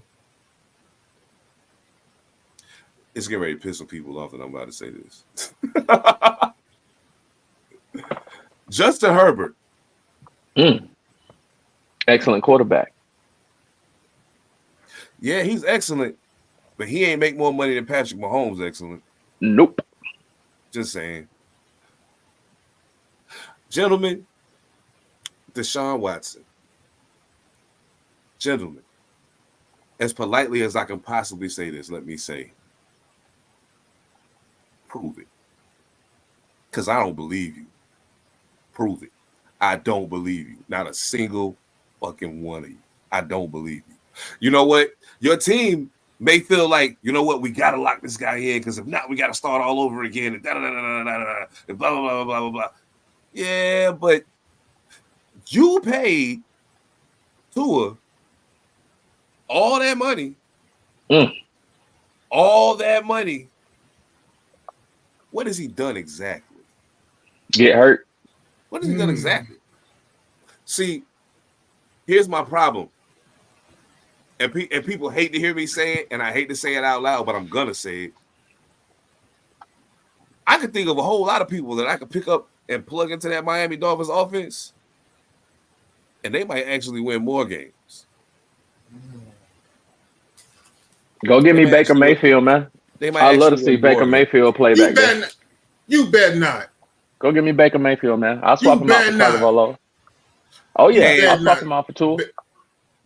Not no Baker Malcolm, Mayfield. you're right. Malcolm, you're right. Tua gave them hope. He did give them stability at the quarterback position that they haven't had in a while. I'll give him that. I think Tua just repeat them 4 names for me just real quick. Let me make sure I got Justin Herbert. I'm gonna write Justin this Herbert. down. Justin Herbert, Tua, your boy in Jacksonville, Deshaun Watson, and Trevor Lawrence. All 4 of them. And God forbid, can y'all stop giving Kirk Cousins all this fucking money like he done something incredible? Thank you. Please. Please. Wait a minute. You like that? No. I don't like that, but I do like that because here's why. Here's the fucked up part about it is, if players were smart enough, follow the Kirk Cousins method of how to get paid. I ain't mad at that at all. He's a genius. I ain't mad at that. That's the part. I'm not taking up Kirk Cousins. I'm just saying, follow the Kirk Cousins method of how to get paid. You know how to get a bag. He got the goddamn bag a few times, fully guaranteed. Bags. Oh yeah. So hey, an interesting prospect just came up in the chat, and then we're gonna get off of football. What do you think Dak Prescott looks like in that Miami Dolphins offense? He's got a way better arm than Tua. Way better. Winner. And he's accurate too. Especially he's pretty durable. He's pretty durable too. Durable. And I think he's a better runner than Tua. He win. You got arguably, I'd say, better coaching there too. So he win. Fred, I ain't knocking you, but I ain't knocking you, but he got his bag, brother. Yeah, he got the bag. The Falcons are definitely stupid, but Kirk Cousins is a genius. I'm gonna do this. Whoever his agent is, whoever Kirk Cousins' agent is, hire that man. Who are the young boys? Hire that man. Yeah, Lamar, you should hire that nigga. Don't you? Now I'm gonna take these in quick order so we can change up. I'm gonna take these in quick order. Justin Herbert, Brandon Staley. We'll see with Jim Harbaugh. If anything I know about Jim Harbaugh, let's see if we like Harbaugh. Yeah. Then we'll make the discussion about Justin Herbert. Just to be clear, all 4 of them people, that was my show me list. I'm not saying you don't necessarily deserve your paper, but show me. Because right now I ain't sold. But Justin Herbert and Staley will kind of do that. So I'll leave that. The 2 apart. Oh, yeah, for sure. Okay. Trevor Lawrence. It goes back to my other question about was that Brandon Staley versus. But that was one game. Well, it's a playoff game, and it was a 27. It was a 27. But it's one game. But I've watched you play a whole season and been like, "What the fuck is he doing?" But see, that goes back to the other point, Mike Williams, and eventually Keenan Allen. So we're gonna just pause that. I'm just taking them as order. Deshaun Watson, I got no problem with. Deshaun Watson, I ain't got no problem. I've already made that point, so we're good. The 2 point with that. Yeah, somebody in the chat said, yeah, same in the playoffs. But the question is, the head coach, the head coach, different head coach, maybe. But Right. the Dak part also is this though. His first few years before they paid Zeke, yeah. So just want to take those out of the way. That's all. That is all. Oh yeah. That I don't take Just nothing wanted to from take Dak, those- yo. that I is all. don't take nothing from Dak, yo. I tell anybody that asks me, yeah, the kid can play football, yo. Don't Yeah, get good don't quarterback. Get fucked up. He can play. Good QB. You know what I'm saying? But yeah, you can go ahead. He's just on I a just wanted he's to- just on a I just wanna bonehead get team. That's all, man. That's I just yeah. wanted to get that out the way real quick for you because I'm like, nah, everybody ain't. I get the Nah. approval part, but I'm like, nah. Yeah, I need to see something because like realistically speaking, the more I think about it, when I look at all of those individuals, now Deshaun Watson, I can't say I ain't seen nothing. I saw you be amazing multiple years in a row in Houston. You know what I'm saying? So I saw you do that. There's no question marks in that. You know, but with the rest of them, what? Are you serious? And you gave them. We watched Patrick Mahomes win back-to-back Super Bowls, and these dudes yeah. make more money than he do. Yeah. Crazy. Let's stop playing, man. I just wish that they would pay people according to what they actually done as opposed to what you hope they do. You can always renegotiate later. You know what I'm saying? But I mean, it is what it is, man. I do want to talk about the Olympics real quick before we you know what I'm saying. Okay. This Olympic run been real interesting. It's been a lot of wild shit happening at the Olympics this year. Like a lot of wild shit happening at the Olympics this year. I saw a video that it was I think they were in the gym and people in there working out and some guys walking by, they bumped into each other and they like check each other. Next thing you know, they were squabbling in the middle of the gym. And I'm like, yo, why are they fighting at the Olympics? What's going on? You know what I'm saying? So it's been crazy. It's been a wild Olympics, but there's something very, very in particular that I want to ask.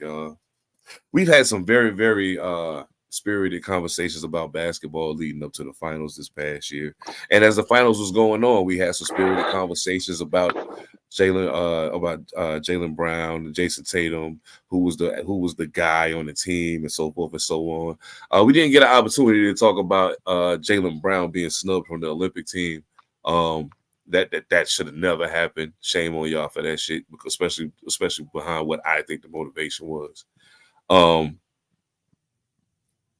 Thank you very much, Malcolm. Much appreciated, bro. He said, awesome show. Y'all keep it hot. No doubt. Appreciate it, bro. But they have a very good lineup of players on that team. So They really do. I'm upset that Jaylen Brown got snubbed. However, I'm not mad at the players that they put together. Now the problem is when you look at how the games have been going. I gotta be honest, man. I've been hearing a lot of wild talk. About, oh man, this team will run the dream team off the court. And I was like, right? Really? I don't think so. But okay, whatever. Here's my thing though. There have been some really close games where I didn't think they should have been. There's been some times where they've had to pull a rabbit out the hat to make it happen. Now, that's the consequence of a couple of things. Basketball around the world is getting better. And we watched it happen, like up close and personal. We've got a chance to see it with FIFA and all of the stuff. Because the stars are playing in our league, bro. They playing in our league now. Yeah. That's the other point I was going to say. And then now you have a greater influx of international players in the NBA who get an opportunity to see these guys up close and personal for a whole 82-game season. It's not a surprise when I see you on the court now. I don't have to adjust nothing. I already know how you play. I know how some of y'all play too, because I'm on the same team with you and see you in practice every day. You give me buckets every practice. The world has caught up. So, you know, the people have had this thing. It's been a thing that has been repeatedly being said by certain people online that I see. They're like, oh man, these dudes. Some of the time they talking down on them. Oh man, these guys can't get it done. You got all these big name players. Blah blah blah blah blah blah blah blah blah. Okay, I get you. I feel that, and I feel like with the lineup that they got, they should be blowing people out. Sure, I feel that way, but the reality is. These ain't bums they playing basketball against. These are some of these guys been playing professional basketball since they was 14, 15 years old. Yeah. And I give it the 92 Dream Team was put together because we didn't want to lose no more. So we wanted to smack people around like they were smacking around our college players. They were professionals at the time overseas. They weren't as good as they are now. So now you have our stars who arguably our Dream Team of now is not as good as 92's Dream Team, which you got Mike and Scotty on the same team. Debatable. Give me a better 1-2 punch. Give me a better 1-2 punch on this new Dream Team than Mike and Scotty. No, I'm saying finish. I'm saying depth wise, but go ahead, finish. That's what I'm saying. Okay, all right. We got Mike and Scotty on the same squad. You got Magic Johnson on that squad. You got Big Man and Pat Ewing. You got that squad is stacked. That particular Dream Team, Larry Bird. You got Larry Legend out there. They were smashing fools that entire year. Now Larry with the new Dream, last leg with a bad back. Remember that now. Oh yeah, Larry with a bad back on his last leg is still better than probably the bottom 4 players on this Dream Team. I'll give him that. Especially after the story that who was it that told that story? It was somebody who was like, yeah, we was out there, we were supposed to be playing against them in practice. The college players was playing against the Dream Team in practice. And they was like, yeah, and they was like, he was talking about they was like, yeah, man, his back all messed up and da. He said, yeah, we got it fucked up, yo. we got out there on the court. Larry was giving me good they were. It's just how good they were, bro. It's just how good. The only reason that we can argue it is because that was so long ago and we were kids when that was happening, that the sensationalism of the times have made the players of right now seem to be larger than life, because most people that are talking about things now didn't see them boys play, didn't see the 92 team play when I was a kid. That was the best basketball I ever saw on the court at one time, was that particular team. Couldn't nobody beat that. Hey, Benz, I feel your point. You know, Chris Webber was my favorite basketball player in the whole world, but they was never gonna put Chris Webber on that team after that craziness. That went down over there, they weren't gonna do it, man. They weren't gonna do it. See, Webb was my boy too. I'll take two things. Fred Wemby, his ceiling. Yeah, I'm rooting for USA, but I want Wemby to cook them some bitches. Please believe me. Score all the points you want, young man. A Greeny, Mullins, Malone, and Barkley. I got you, but I'm looking at hard body. This here. I'm looking at it like this here. No Shaq or Zeke on the 92 team was crazy. Yeah, you're right. Yeah, that was stupid. But I'm also looking at it like this here. I don't really want to make this argument, but unfortunately, I'm gonna just throw it out there. Do it. That 92 team. Okay, you saying the top 5? Yeah. Because realistically, what we're really going to do is the force multiplied in all this is Jordan. Well, yeah, for sure. He really is that. Yeah, for sure. Mm-hmm. But Bird, there's a secondary window.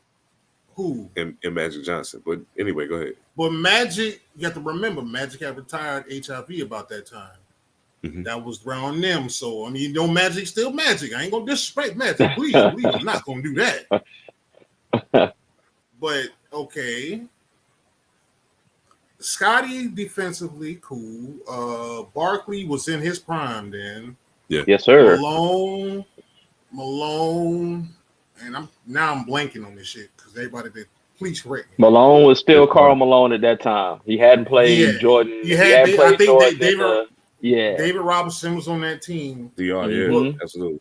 Okay, let me ask it to y'all this way then. First and foremost, because we're doing this, we always ask this question: what rules are we playing on? But international rules, though, all the same. It's a level playing field. Yeah. International rules are the same throughout the history of USA basketball. So it's been the same most far. It's not really hasn't been like muddying and all that shit. So yeah, that's been the same. So if you look at it like that, then the first 2 to 3 to 5, who you taking, and then what's the depth on the bench? I think to the point somebody made, and Draymond made the point. I was like, well, look at the depth. Then yeah, but here's the thing though. Okay.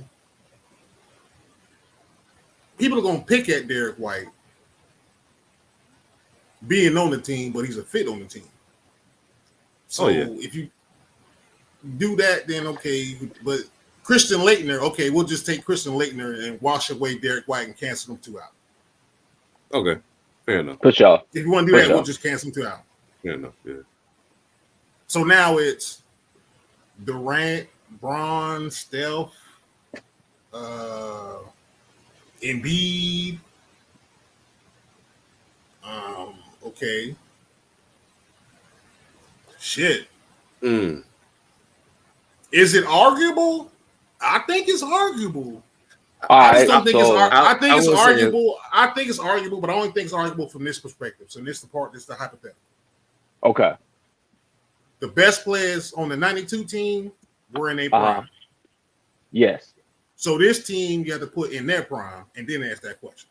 But it's the hypothetical. So that's the reason why I said that. Even this team at its prime couldn't handle Magic Johnson at the point.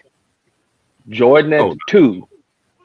No. Ewing at center. Now, Pat Ewing at that particular time of his career, okay, you could probably neutralize him with somebody else, with Embiid. You could probably neutralize him with Embiid. Who gonna hold Karl Malone with his big ass? And who's gonna hold Scotty at the 3? Because Malone played the 4. Ewing played the 5, Jordan played the 2, and Magic Johnson played the 1. Who gonna guard Magic Johnson? Which one of them? It ain't gonna be White. He's definitely not gonna be able to guard. Well, White gone now. White gone. Remember? We watched him out. Yeah. Who you gonna put on Magic Johnson to stop the ball? Which one of them dudes? The only person you can put on this current team that you can put on Magic Johnson and it makes sense is LeBron James. That's the only person. So now you got Bron playing Magic. Oh, okay. Does that leave KD on Pippen? Yeah, who gonna play Scotty? Durant don't want to have to guard Pippen. But by the same token, Pippen can guard Durant though. Pippen can guard Durant because I seen Jason Tatum do it, and Scottie Pippen's a better defender than Jason Tatum. I guarantee you that. Jason Tatum he guarded KD. Here is the thing, though. Okay. And then I bring up Jason Tatum because we feel like nobody can guard Jordan, but yeah, somebody can guard Jordan. Who? Anybody? Who on this team? The only one with a shot is Drew Holiday. He's the only one with a chance. I'll switch it up. I got one for you. Okay. Put Bron on Jordan. Put Tatum on Magic.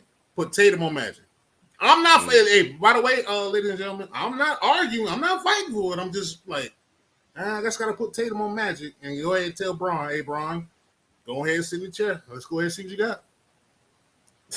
Shit, that's all. Sit in the chair. But see, and that token though, but to that token now Jordan got to go see LeBron now. If we doing Bron now, Jordan got to see LeBron now. Well, with the way the Dream Team lined up, you might be playing defense on me. That don't mean I got to play defense on you. That's true. I can easily just say, switch up. Well, see, now who's guarding Bron then? If we doing hypothetical, I think Pip can guard Bron. I think Pip can guard Bron because he's going to put Pippen. I'll put Pippen on LeBron James. He ain't big enough. He ain't big enough. He ain't fast enough to guard. We talking young Bron? He ain't big enough, fast enough. You said Scottie Pippen ain't big enough or fast enough? The fuck with young Bron? I'm talking about young Bron now. Young Bron? Yeah. Ooh. Yeah, he could guard. He could guard young Bron. Bron didn't have that body when he was young. Bron didn't have the body he got now. I said prime Bron. Prime. So you talking Miami? You talking like Miami Bron? Yeah, I'm talking about. I said the hypothetical was everybody like 92 Jordan was like, get the fuck out of his way. Yeah, pretty much. Oh yeah. All day, every day. So if we're doing that, then I'm like, prime Bron, bro, that's 6'8", 260, and shit. Only thing you can fuck him with is tell him to shoot, but if you fuck around, let him a couple go in. I mean, and you can't whoop his ass. It's like Charles Barkley only giving up 2 inches. Prime Pitt, yeah, Barkley is a big. Barkley only giving up 2 inches. So I mean, and he played much bigger than he was. He played. Even Shaq said that he wasn't the tallest man out there, but he played much bigger than that. Well, I don't knock it. I throw Charles at him because Charles gonna foul him. Now, if Yep. we talking about But you frou-frou can't do rules, it. But you can't do USA basketball. We doing USA basketball rules. That's what I said. shit, they fouling the shit out of each other now in the Olympics. That part. You But watched it any of wasn't them like, games? They kicking each yeah, other's ass out there. but it wasn't like it wasn't like old NBA ass kicking. No. It It wasn't That's like what a I'm 92 saying. ass kicking. Nah, it wasn't a That's what I'm 92 saying. ass kicking. Yeah, they was clotheslining Okay. each other out there. So here's Yeah, my question for y'all then. What Embiid at center? Who deals with that? Okay, so And the that becomes motherfucker my question. and the That becomes my motherfucker go to the question. 3-point line. Yeah, that becomes my question though. Just because he can go out there to the 3-point line. So do you think that neither David Robinson nor Patrick Ewing have the athletic ability to keep up with Joel Embiid Not Pat. in their prime? Hell no. In Pat in his prime. prime. Neither Nah, one of not them. even. Not Pat in his prime. I know not Pat in his prime. Definitely not. Nah, hell no. Nah, not David Pat in his Robinson. prime. David Robinson. The Admiral. The Yeah. Admiral, I'm gonna give the Admiral his respect. Yeah, I get an Admiral his respect, yo. I think in his Admiral prime, wasn't nobody really fucking with David Robinson when he was in his prime. They wasn't nobody messing with that. Yeah, David Robinson was a problem. Yeah, he was a problem. That boy get you want 20 to keep in damn mind, boards. when we start talking about depth, you got the leading assist man in the history of basketball coming off the bench behind Magic Johnson at point guard. That is true. And people can talk, and people that ain't never see him play can talk about John Stockton being a plumber or electrician or whatever the fuck. they Whatever. want. Say whatever you want, cuz I was there and I saw it. I know better. I listen to the I know NBA players talk about John Stockton, and they talk like you didn't want to play him. Like I know better. Yo. Gary Payton? Gary Payton said that was the roughest dude. But that's this GP saying this. Yeah. And Gary Payton said the roughest dude to go out there and play was either Mike or John Stockton. When he said John Stockton, I was like, what? But then he explained. He said, you ain't ready for that. You're not prepared for somebody who's so fundamentally sound and don't miss. He don't miss. He throw dimes out of nowhere. He don't miss no shots. And he tough at the same time. Yeah, I give it to John, yo. If I saw him at a rec league pickup game, I'm getting the white cat. Hey, yo, bring him over here. Yeah. But here's the thing, though. Everything y'all saying, we all old enough to know better. Motherfuckers, okay. That brings up the bigger point sometimes about history. Mm-hmm. We all old enough to know better, even though, yeah. But, and to Fred's point in saying that, who running with Curry? Mike. Yeah, Stockton can run with Curry. No. Shit.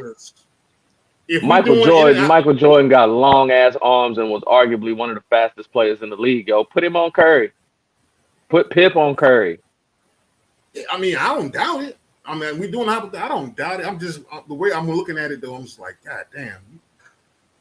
He does create the greatest mismatch out of this from this team to the dream team. Steph Curry is the greatest mismatch on the court. Because for sure. Once he hits half court, he can shoot it. It's a go. Yeah, it's a go. You literally got to play go from half court. Yeah, you got to play him full court. But we all know that the liability with Steph Curry is defense. Yeah. Coming back down the court, he gonna get housed. It just you're gonna have to help, or you bring that help over, and now a big man is down there killing you. So I will defend KD on this though. See, we say KD and Jason Tatum, right? Mm-hmm. But this is the Olympics team. What's the one thing KD's thrived in is the Olympics, because he know. I ain't got to be the man, but you fuck around and give me a sliver of daylight, your ass is grass. Buckets. Yeah, it's just straight buckets. Easy money sniper for nothing. Like it ain't your ass is grass. That's Larry Bird, bro. KD is Larry Bird. Yeah, that's what Larry Bird do, yo. He the black Larry Bird, bro. You can't leave him open. He gonna hit that. Now, mind you, though, the thing that I think gets lost, and I think a lot of people do this because of how the game has changed. And salute to Steph Curry to being a big part of that. I think not only now I'm gonna tell you the funny thing. The funny thing is I know where it started, where the first glimmer of it happened, and it was like, oh shit. You know what I'm saying? But it was only coming down to being a game-winning situation. It was when Ray Allen hit that 3 for Miami to win the championship, to win the game in the Nasty. playoffs. That became an iconic play. But people started looking at that shot only as the game-winning scenario, not as a once I cross half court, it's up. You know what I'm saying? Steph Curry brought that to the table. But when you have that, and it wasn't present in the 90s like that, people take. Well, yo, hold on. We got a caveat. We got outside of Ray Allen, you did have Big Shot Bob. You knew that when Ori got the basketball, 9 times out of 10 it's going in. If he's open, it's going in, yo. He's gonna win the game. Game on the line, it's going down, yeah. It's going down, yeah. It's going down. You got that, and then you have, but you forget that people like Chris Mullin. Chris Mullin was a good 3-point shooter. You know what I'm saying? Damn, Larry damn Bird good was shooter. Damn good shooter all around. Stockton was a good 3-point shooter. Were any of these guys automatically Steph? No, because Steph grew up having to utilize that because it was because he's a small guy. So like if I want to be out here on the court and contribute, I got to do it from out here. You know what I'm saying? Not that he don't get to the hole. Don't get me wrong. I watched the man play. I know what it is. It's just that that's his bread and butter. Because in a couple more years, when he's not quick enough to go around people no more, he can still do that. Yeah. Don't get it. He can still do that at a higher clip than anybody. He gonna be a steroided. He gonna be a steroided D3. Gonna be a steroided D3. Shooting is the last thing to go. They say the shot, the last thing to go. So hey, everybody know who D3 healthy. As long as everybody know who D3 is, it's Dennis Scott. Yes. Oh yeah. Yes. People who don't know. Dennis Scott, man. Yeah, he has half a splash. He's half splash for a reason. You damn right. Hey, this is the wild thing right here. Now, while we talking about it, I just got to ask y'all a question. First of all, I think when we're talking about the games, what it really comes down to at a point for me is like putting people in position to win. And I think just from what I've seen, that Coach K might actually out-coach Steve Kerr. But here's my thing, and here's the reason why I'm saying that. What exactly is Steve Kerr's fucking problem with Jason Tatum? I don't understand what's happening right now. This is really strange. I'm like, yo, you got a guy, like you didn't take who is quote unquote the guy, supposedly, but you have the other the guy for the team that just won the title. Why are you so reluctant to put him on the court? What's going on over there? I want to know. Maybe it's something we don't know about. Maybe it's maybe Tatum nursing an injury or something. Maybe he gave it all for the championship and he ain't feeling the best, but they don't want to say that he ain't feeling the best. So, we'll put him on the team, but he ain't ready yet. That's the only thing I can come up with is that he just ain't ready himself because I can't see him not starting. Like that's your current NBA champion. I can't see him not starting. He's good enough to start. So I don't know. He got to be hurt, or this got to be something else. There's got to be something we don't know. What you think? Fella? Fred say it should be a full rotation. I'm like, yeah, but I also think it should be situational because we always looking at it like it's names. Right. But the Olympics team, based off matchups or whatever. Yeah. So I want to say, to y'all point, I want to say, okay, championship, parade, obligations, selling the game and everything. And it's just like, okay, let's kind of limit it that. And he's looking out for it that way. And if we need him, we'll use him. We'll put him in. Yeah. If we need him, we'll use him. But if he's okay, then, we can keep going with him. But it's gotten him to the gold medal game also. Right. So the real argument to me is like, why are we really arguing? Because if the goal is to get to the gold medal game, how you get there sometimes shouldn't matter. But in this day and age, it does. So maybe Steve Kerr is just looking at it from a perspective of I want to win. I want to win, and he's been there because he had to deal with it with Steph, or he's seen Steph and them, and maybe it's just that, and maybe we just might be overreacting. Yeah, I can get with that. Yeah, I can get with that. I mean, mean, you look at their starting five. Y'all both made valid points. Starting five is nasty. Starting five is nasty. Even without him on the floor, the starting five is kind of nasty. So it's Jason Tatum, and like, all right, well, shit. all right, you know what I'm saying? You know what I mean? Like, now, shit. Okay, that's what I can say. Here's my thing. Okay, I get it. Yeah, cool.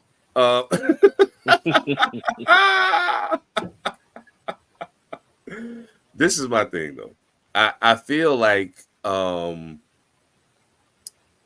personally feel like, to a degree, there's something personal with the Boston players. Period. You know what I'm saying? But it only becomes more prevalent in my mind when the guy who's supposed to be the best player on Boston isn't playing. Especially when you have other players struggling who play positions that he can play. Yeah. Devin Booker's not playing great. Sit his ass down. Nah. Who are you anyway? Shooter. That's who you are. Shooter. That's who you are. And you're not even doing that right now. So go sit down. Klay Thompson with a handle. Klay Thompson with a handle. That's about it. But not as good on defense. Let's with less defense. Yep, with less defense.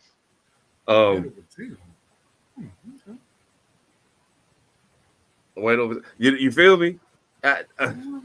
Like, I understand. Okay, so here's my thing. Derek White plays solid defense, and he can shoot. Yeah, if he's open, plays great defense, and he can score from almost all three levels. He can score. One of the most slept on players in the league, for sure. Absolutely. But if I got to choose, and I'm like, okay, even if you taking people from Boston, if you don't want Jaylen Brown, don't take Jaylen Brown. Fine. It is what it is.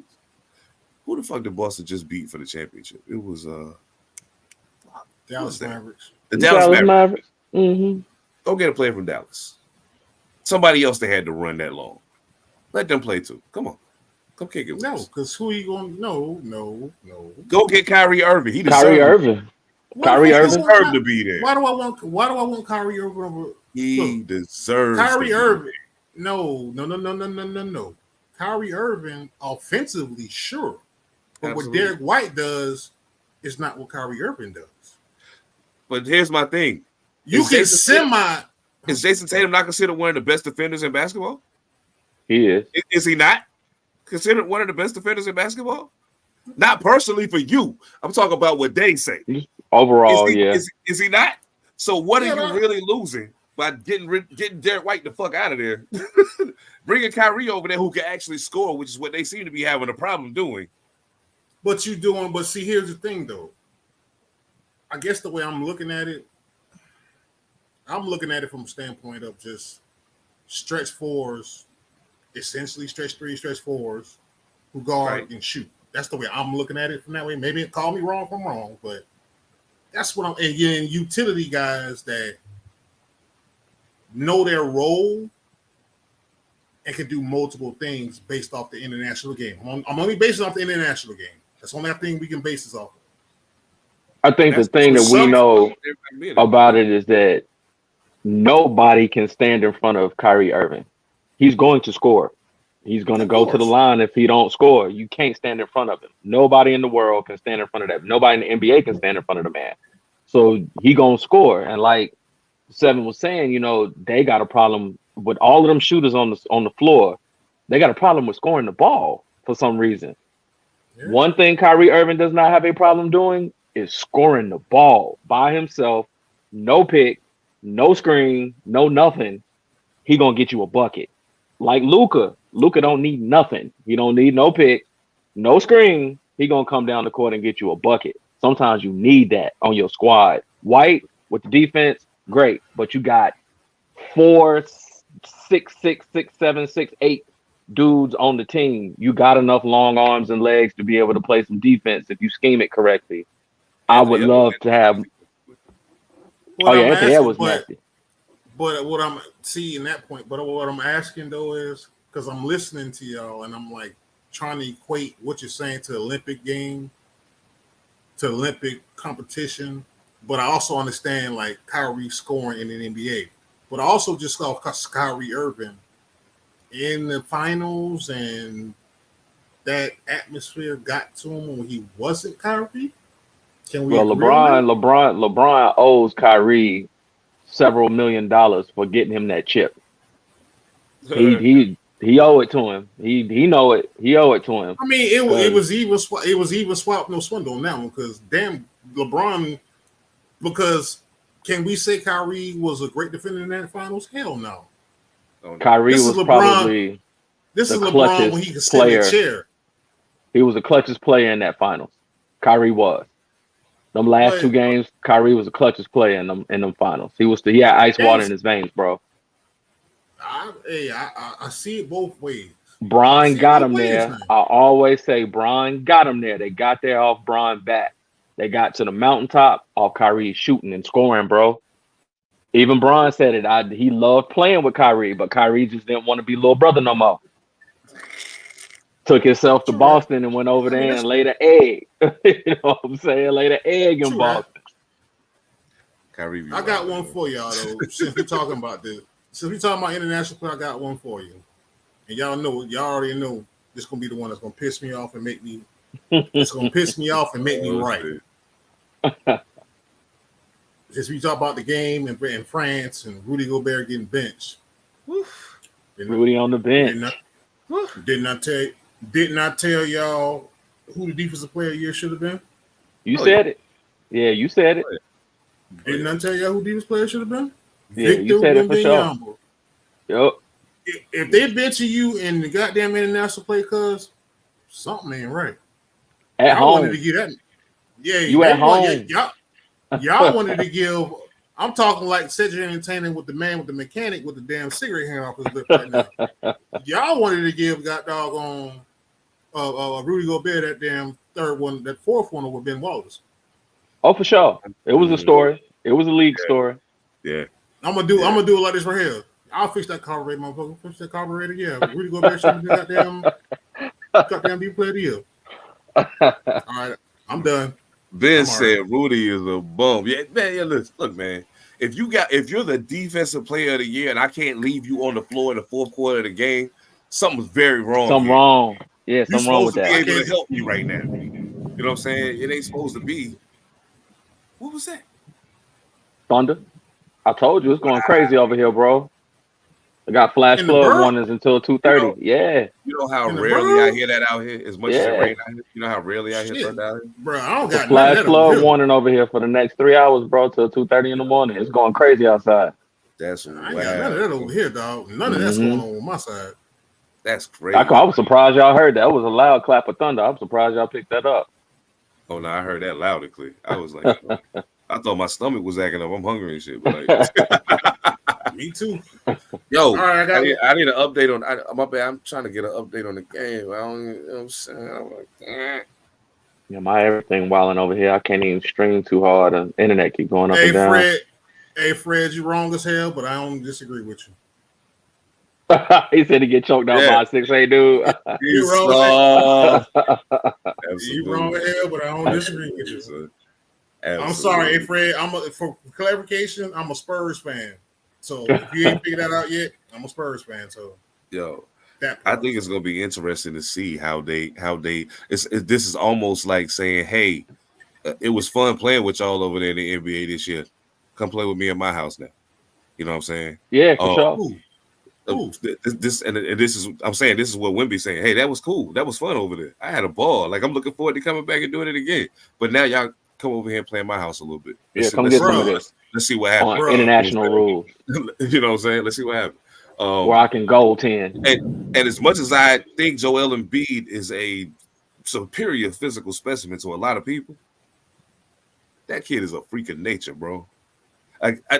It's very few people that I've ever seen that, like I said, like we say it a lot, it gets said a lot just when you see some fly shit. But like, no, Victor Wembanyama is literally a freak of nature. It doesn't make sense that you're that tall. With a handle. That stuff that you're doing with a basketball. What are you doing? That is crazy. So I think Embiid is an incredible center. Absolutely. Yeah. I think he's an incredible center. I think he's great. I think Bam Adebayo is a great basketball player. He's a really good basketball player. I love Bam, bro. He's a really good I love Bam. But unless you planning on fouling him for the whole game, you know what? I'm gonna offer y'all this. I'm gonna ask y'all this question. Well, I'm gonna throw this out here because resident Spurs fan here. I ride with Spurs all day. Don't matter. We've been down. Hell, I ain't going nowhere. Knicks fans, we know it. Whatever. Yeah, Fred. He's only 20, by the way. I think what you're gonna get is like CP3 saw it. And he was like, "Yeah, I'm gonna go see what that look like." Oh, you're gonna get a lot of. You're gonna get a lot of. I'm gonna see what that's gonna look like over here. But then I brought this up before. My, and this is gonna sound kind of disrespectful. Lord, what's up and say? As long as you ain't lying, it don't matter. What's the succession plan for Greg Popovich? Yeah. And what's that team gonna look like? And can Pop take it there, or is it somebody else's turn to get it there? Because R.C. Buford and them, I believe, is going to get the talent there to get him there. Because I don't believe the Spurs. I mean, optimistically, I don't believe this. I believe next year the Spurs will be playing for a play-in spot. Optimistically. My man, one of my homeboys said something that sounded real good to me, along the lines of what you're saying, talking about, Pop leaving. It's about that time, for Pop to leave. And he was like, how people bring in a coach that has been in the system already. Think about the players that have been in San Antonio. The Admiral, Tim Duncan, Avery, Bowen. You got so many players who could come in to be that next coach that know that system, to keep the system intact. And like we said a couple of episodes ago, Gobert ain't it. You got Cat on that same team who, he's shaky up there in Minnesota. And then you got Ant-Man. Eventually, Ant-Man is going to want to go play with a team that's going to get him something. Imagine Ant-Man down in San Antonio with Victor Wembanyama and a decent coach.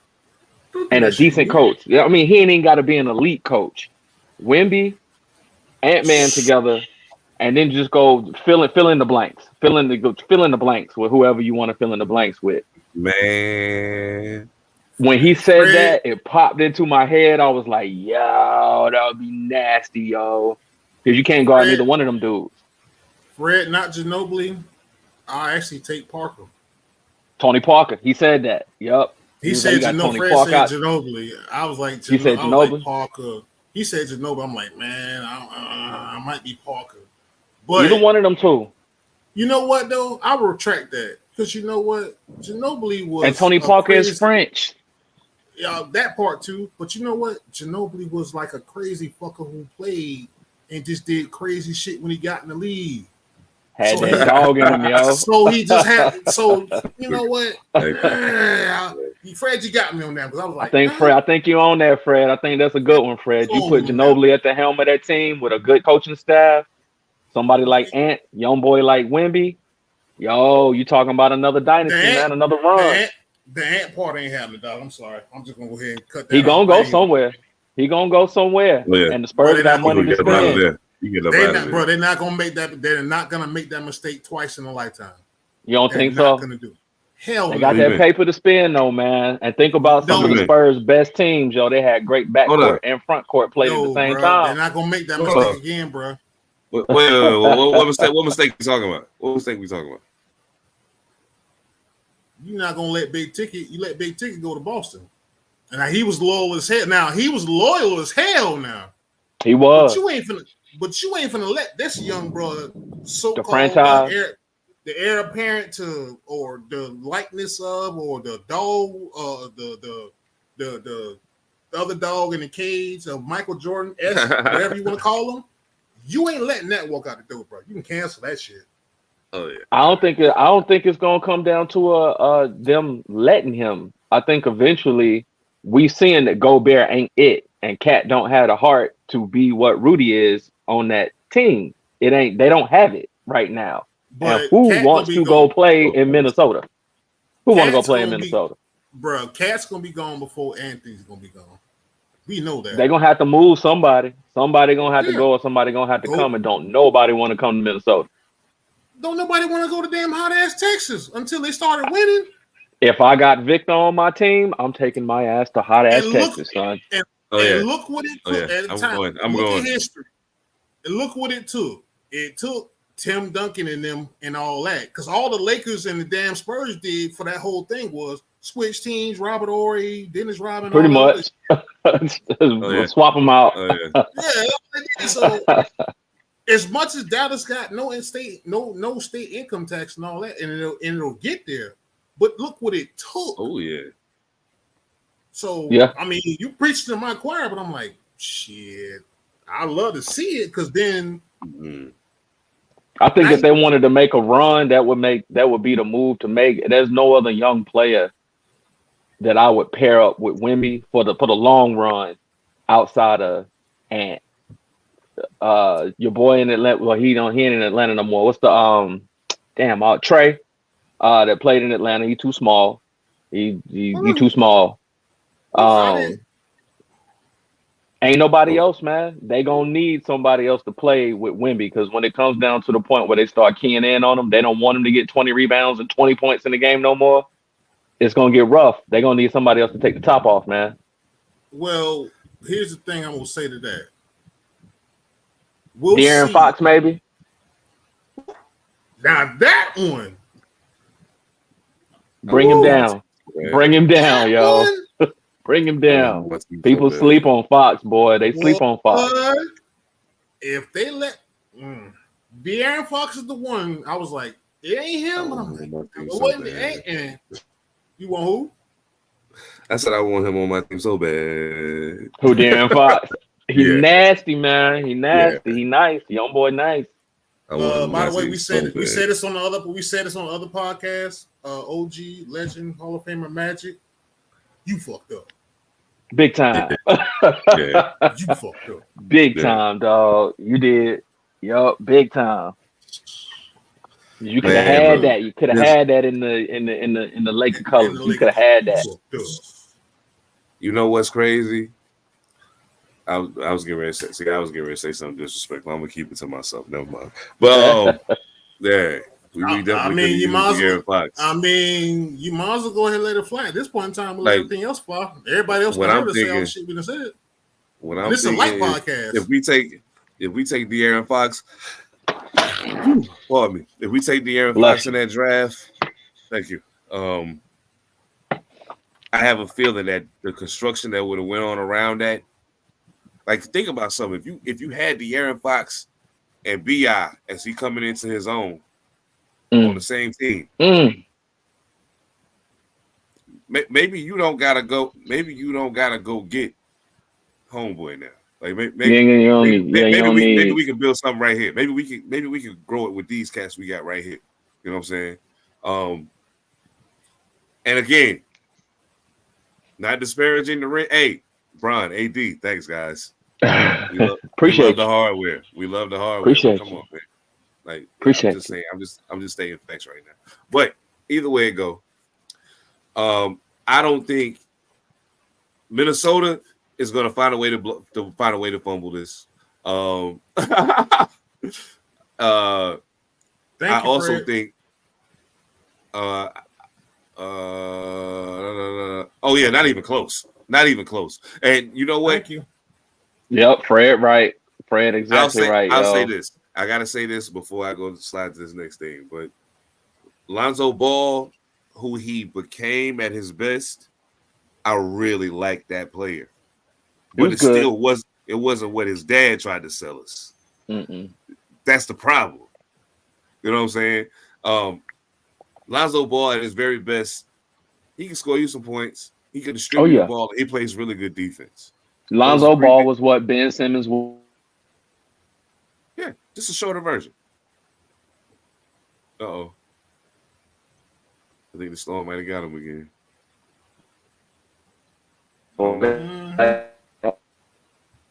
He's still there. He coming back. Yeah. Yeah. Yeah, I'm back. You dropped your phone on It's the going outside. Oh, man. I said Lonzo Ball, Ben Simmons was play Damn. Not necessarily, but the ball up. And when Ben shoot, he was Lonzo Ball there. He like it. I think it on where it went. Man, Ben Simmons is a whole ass podcast topic by himself.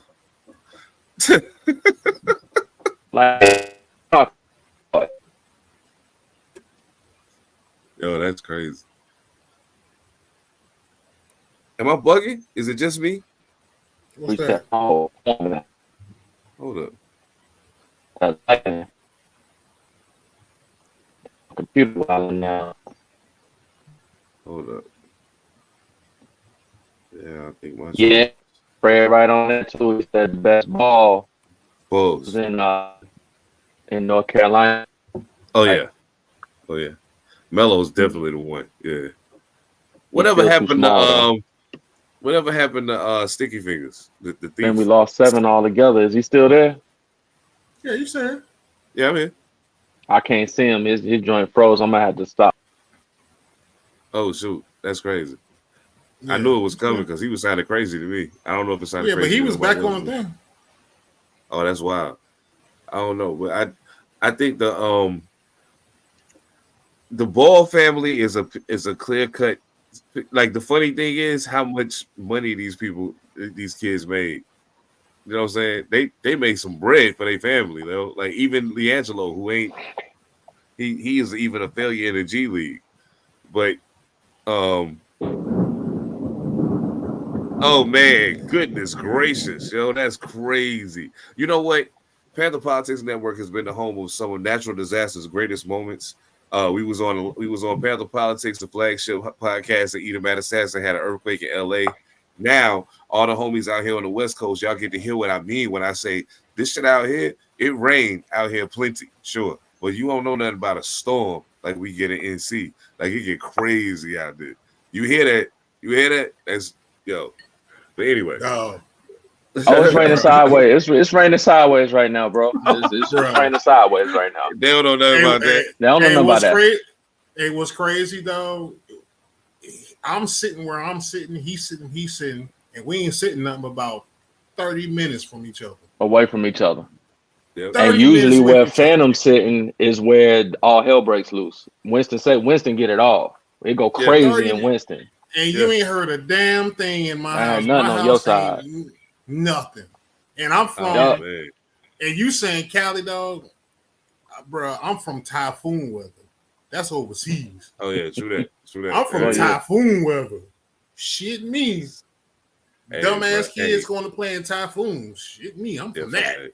I don't want no part of that. I don't want no A part typhoon of is- that. bro, I'm taking all my I ass to call the it- house. Hey, bro, all a typhoon is to me, dog, is a goddamn hurricane from overseas. That's all I call that shit. That's true. An imported hurricane. I feel yeah. That's all I call that Hey, shit. check it. I hate to even do this, but I gotta do it. I want to make it plain that I hate to do this, but I have to ask the question. So this is the last topic, y'all. Last topic, man. I gotta get off here. Mhm, But mhm. we keeping it in the Olympics.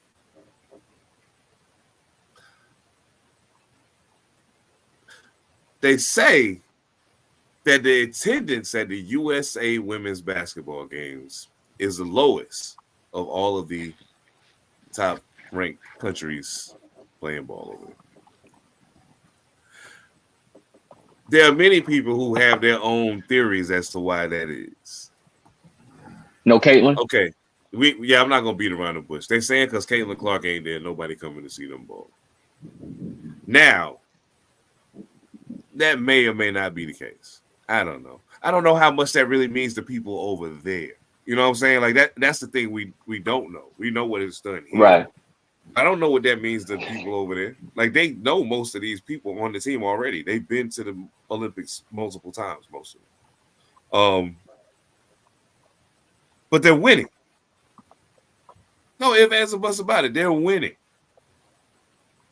So my question becomes like, how much of a thing even is this whole attendance BS that they pushing if they're winning?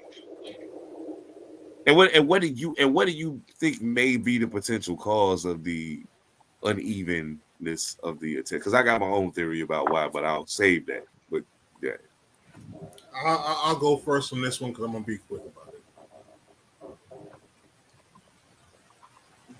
Yeah, Caitlin Clark, Agent Reese, right? We're on YouTube right now, right? Social media is a thing, right? Mm-hmm. So whether or not they think they deserve to be there. The two most polarizing, or whatever you want to call them, figures ain't on that damn team to see them.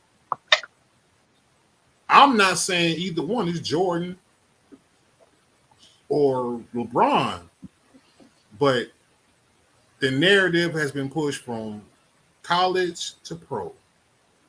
So maybe overseas people just want to see them. And because they're left off, right, wrong, deserve or not. That's just what it is. I think It's like showing it's a up to part the of that. cookout. Yep. It's Yep. like showing up. It's like showing up to the cookout. Mm-hmm. Mm-hmm. And goddamn, ain't no barbecue chicken. Mm-mm. Goddamn, it ain't no. Wait, what? Huh? The cookout. Where they good tater salad at? Ain't no baked beans out here. Like what's No, it ain't even the baked beans. It's like no fried ain't no fish? beef. Ain't simple. Ain't nobody drop no fish? I mean, you right. Okay, this goes back to what we were saying earlier about the game here in America. Just the WNBA here in America. I don't know what it's gonna take or where it's gonna come from or what's gonna spur it. Obviously, it would be better for them if they had Caitlin, if they had, some of the Angels. If they had the two players that everybody's talking about right now, yeah, they might have some more attendance. Overall, just like I've been saying, until you cannot expect males to turn out in the same rate as they would go see the males play the men's Olympic game play. So of course some of the people that can go to the women's game would be guys. The attendance is up for the men's games, they're going to the games. Why can't you get people to come watch the ladies play? Why aren't they coming to watch them play? Okay, let's take it a step further. You want men to purchase tickets to go see the men play, then you want men to turn around and purchase the tickets to go see the women play at the same time. Where are the women watching this game? Where are the women? Why aren't you coming out in droves internationally to see all of the women play? What's wrong with the women's game where women don't support the women's game? The same way you see a stadium full of dudes at a football game, at a basketball game, at a baseball game. We go watch the sports that we like, that appeal to us. It would make sense that ladies would go watch the sport that appeals to them, that has some of their heroes, their better characters, the biggest, the tallest, the strongest of women. You would want to champion that, right? How is that created?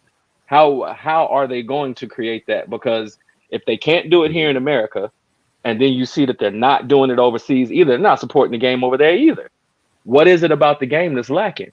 Is it the rules? Are they not dunking enough? Are they not fast enough? What is it that keeps people from buying tickets to go watch these women play? Because you aren't always going to be able to have a Caitlin to pack the stands. If she gets hurt, now what? Thanks. Now what? She wins a couple championships and she decides I don't want to do this no more because I ain't getting paid enough. Now what? You right back into square one. Something has to be done with that game to draw women into the game, to buy tickets to go see the game, because you are not going to get men to go out there and buy tickets. I think one of the things that's going to help that, actually, and I think I thought about this after we had talked about it a few pods back when we was talking about these two. And first of all, let me say before I get into that, like just to answer the question, I think that it's definitely had an impact on the attendance not having the two of them on the team.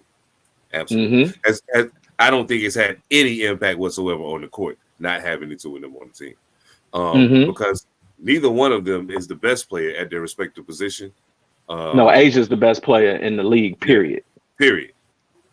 And if Enrique's not there, then they don't have any room to talk at all. They don't got a room to talk. Just shut the fuck up and sit down over there. So, with that being said, by the same token, when I look at the rotation and the way they're playing people, you have at least two people who have played very, very little, if at all. If for no other reason to get people in the room to watch these other women that are better than them play. There you go. Why not? There you go. Now, mind you, I was one of the biggest ones saying, hey, Caitlin ain't earned her spot yet because her people would allow this one saying she need to be there. I'm like, dog, hold on. I understand what you're saying about attendance. She ain't earned that spot yet. Angel Reese ain't earned that spot neither. And at the end of the day, y'all, that's why they're not there. But it should have been made plain to everybody when the USA basketball people was like, hey, yo, we USA basketball. That's the WNBA. Whatever they do over there, that's their business. We don't care. Yeah. Do what you do. But when we get over here, this is what we doing. We'll see y'all in 4 years. Maybe it'll be their turn then. Cool. But right now, this is who we running with. So I think it's had an impact on the attendance of the games. However, I blame that kind of on USA basketball's mentality about it. I'm not saying you got to be like the WNBA and put a bunch of millions of dollars into marketing. Nah, you ain't got to do that. You already had the biggest sporting event in the world. You already had the Olympics. Use that to your advantage. And help make international stars out of these ladies, which will help grow the WNBA, which is going to bring more international players into the WNBA, which is going to make the WNBA grow boundlessly, which is going to change the whole dynamic of how the Olympics and everything else operates, which is going to bring you closer. You're never going to catch the NBA. That's never going to happen. But it puts you in a far better position. It gives you way more chips to negotiate with, in which that means you get better facilities. You get to play your players more, play your coaches more. And I guarantee you, the more you can play the players and the coaches, the better quality of play you're going to get. If I can do this and just this, and when it's off season, I get to chill. And I don't got to go play over there because I don't make enough money doing this. Or I ain't got to go take this gamble playing in this 3-on-3 league. Fuck around and step on somebody's foot and tear my ankle on it, and it's over now. So who's there? Why don't I'm trying to figure out why they didn't go to like the PR that the 92 team did. No, do you remember that? Do you remember that? Do you remember how they put them on buses and put them in the streets? And hey, fellas, may I? I'm sorry. This thought was just in my head. It's been roasting in my head since Eb said what he said first. Fellas, may I for a second? I apologize for a second. Fellas, this is just my thought here, but just hear me out. The international game of women's sports and women's basketball and everything overseas, in some countries, the women's voice have been subverted, been dumbed down. They're not allowed to do what they do as much as they do in America. Oh, yeah, absolutely. So I'm thinking about it in that fashion of we're just taking the international part of it. In some countries, that's like frowned upon for what we do. And I'm not saying USA basketball took that into account or whatever, but I'm just asking. I'm asking the question, or I'm saying it in a way where I'm like, maybe some of these countries, as far as women's sports, Mm-hmm. do y'all think that has something to do? Because it feels like the women's movement in USA in general sports and wherever else, does that then hurt international sports in other countries for women? Is that something we think about here? The element that you're talking about was part of the reason why I said they'll never catch the NBA as emphatically as I said it, because I know that there are places where, regardless of how talented the basketball players may be, they're never, because they're women, pardon me, they're never going to put them on that pedestal that they would have to put them on in order for them to grow to that point, just because of the rules of the society. And it's messed up, you know what I'm saying? I mean, if we think about it, there was a time. I mean, hell, it ain't really completely removed from that time in America when it was hard going for women. You know what I'm saying? You know what I'm saying? We ain't completely removed from that.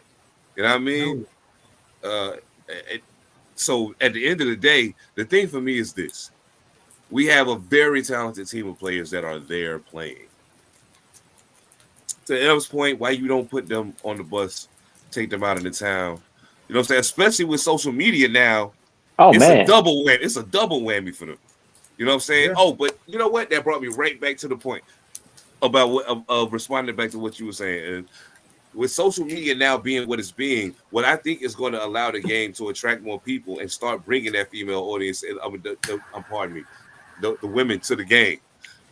One of the things I think that's going to help that is social media, because Angel Reese has such a large social media presence. Flau'jae has there are basketball players, women basketball players coming up through the college ranks, even high school, who have now large social media followings, and there are little girls watching them on social media being like, I want to be like her. You know what I'm saying? So the more we get that, I think that's when you're going to start to see that change. Like at a point, it was like most of the girls that you saw playing basketball was playing it because like their brother played, or you had those who played just because they love the game. You know what I'm saying? They just happened to pick up a ball and it was right for them. But a lot of the other ones, they appeared to be influenced by guys, or you only saw the NBA on TV. Even if they had the women's college games on TV, it was on a time when nobody wasn't going to be at home to watch it anyway. You know what I'm saying? They put the guys' college basketball game in prime time. So. And like I said again, we ain't completely off that now. However, we got so many ways to watch things now that it seems like it balanced out. You know what I'm saying, to a degree. But anyway, I think that's gonna help that. You know what I'm saying, because it's creating big stars for the women. Where they were stars to sports fans before, now they're becoming stars to people who aren't even fans of the sport, really. And I didn't really think about Phantom's point before, but that makes sense. You are living in a society or a world at large where you have certain countries and certain regions that marginalize women even speaking, or having a voice, being the out front superstar, not in a traditional woman's role of being some vixen or some starlet or something of that nature, but an actual athlete. In America, we revere our athletes. We love our track athletes. We love our, any of our athletes. We still talking about FloJo till this day. Till Sha'Carri came, we still talking about FloJo. Sha'Carri's kind of a throwback FloJo with the outfits, the nails, everything that she does looks like FloJo from when I was a kid. So we respect that in America. I remember being a kid and seeing the Dream Team. I remember seeing them on the buses. I remember the outfits, the commercials they had them on. I mean, like darn near everybody had a commercial with the Dream Team. Where's that for the ladies? You just highlighting two ladies, but you're not putting them out front of us so that we can, have some pride behind them. That gave the Dream Team, that was all about pride, all about winning, all about whatever. You could do the same thing for the ladies. It just feels as if the ball is being dropped. Like, you got a great opportunity to get this thing moving. It's a women's spring type of environment. Put me on the staff, yo. Let me make these chicks do their thing out here in the world, because something's not happening. If you give me the opportunity, like we said podcast before, if the men's playoffs and the women's playoffs was happening at the same time, there's a reason they don't do them at the same time all the time. I'm gonna go buy the ticket to see Boston and Dallas play. These tickets are expensive, and I got to take, my lady, my family, possibly. Who am I gonna spend that? Where am I gonna spend that money? I'm gonna spend that money over here with the dudes. The way it's built out, the way it's presented, it's right now just a better product. So if they're serious about this becoming something, or the women stepping up, or the game just being better, it's going to be incumbent upon some entity, some group of people to really put them out there like that, because you're not going to be able to rely on just two people at a time, one lady at a time, to blow the entire international game up like that. It's just not going to happen, especially if the ladies aren't in attendance in mass. The same way they support everything else, you got to go support these ladies over here. And maybe it's a thing of, you have a subset of women like you have a subset of men. You got men like us, and that love sports and played sports and things, and we'd like to talk about it. You have ladies that are the same way, but you have a larger subset who don't care about sports at all. So how do you get we men to support that? Do you make it cost effective? Do you pander to us more? They tried doing lingerie league football to get us to watch ladies playing football in lingerie. That was cool for maybe 3 games. But then after that, you just kind of like, this ain't football. This is ladies running around in their drawers with pads on. You know what I'm saying? Like, you walked into my next point, though. You know why? Okay. All right. You know where you walked in my next point? Because now it's called the Legacy. It's the Legacy Football League.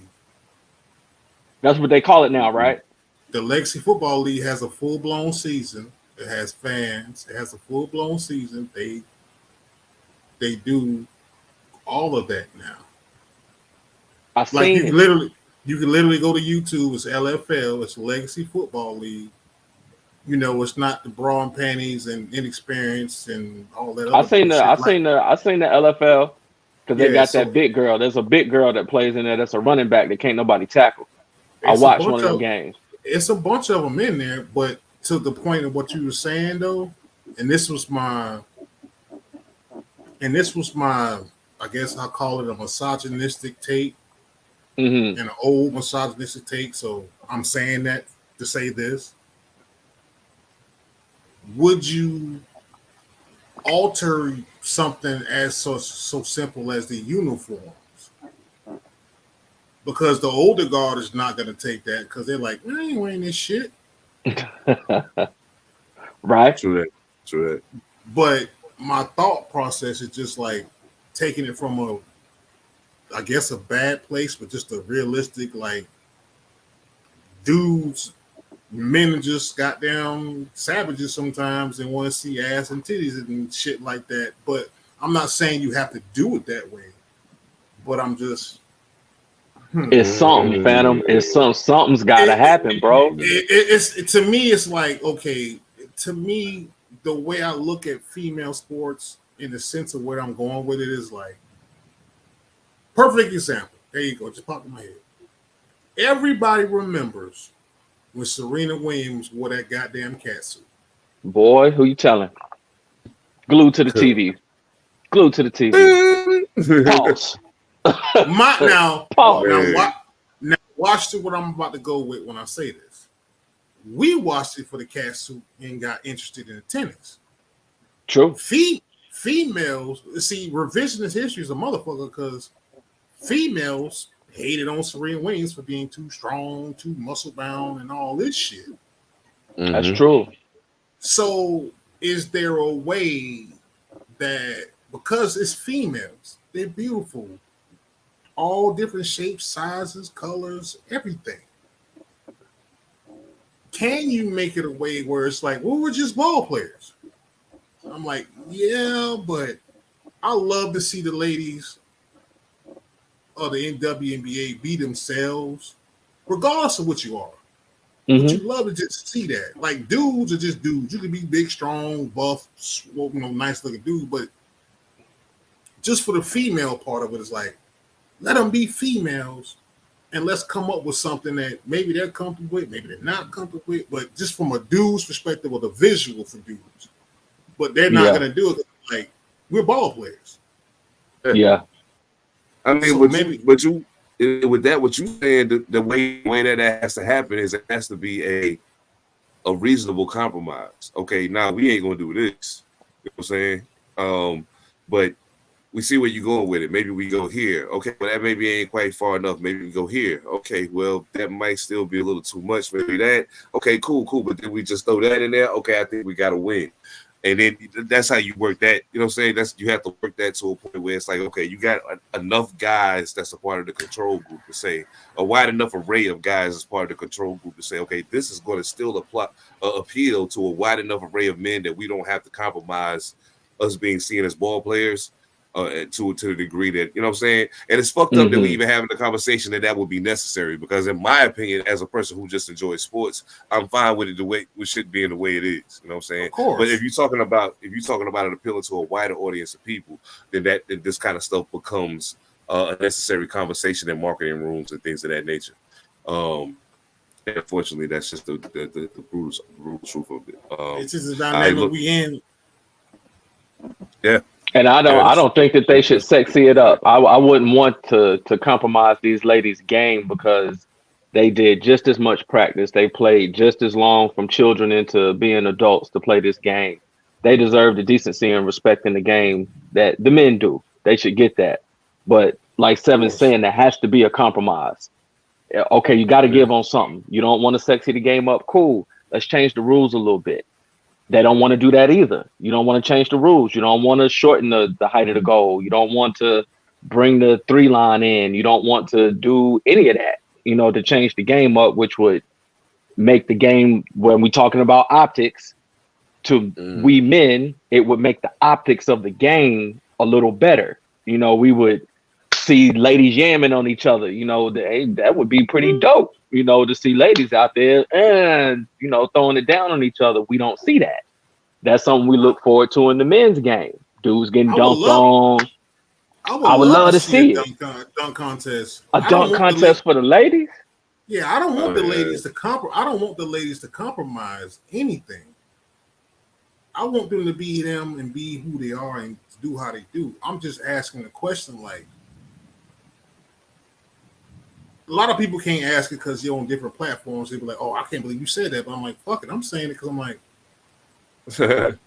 shit. I'm just asking the question because I love the ladies of sports in general, or the sports I do watch, and I like the personalities. Whether you gay, straight, lesbian, bi, whatever the fuck you are, I don't give a rat's ass. You do you. What you eat don't make me shit. That part. But it's just that thing we're asking the question, what's that niche, that thing? Because it's we're something. asking Caitlin Clark versus Angel Reese and having them there, and now these girls rookie.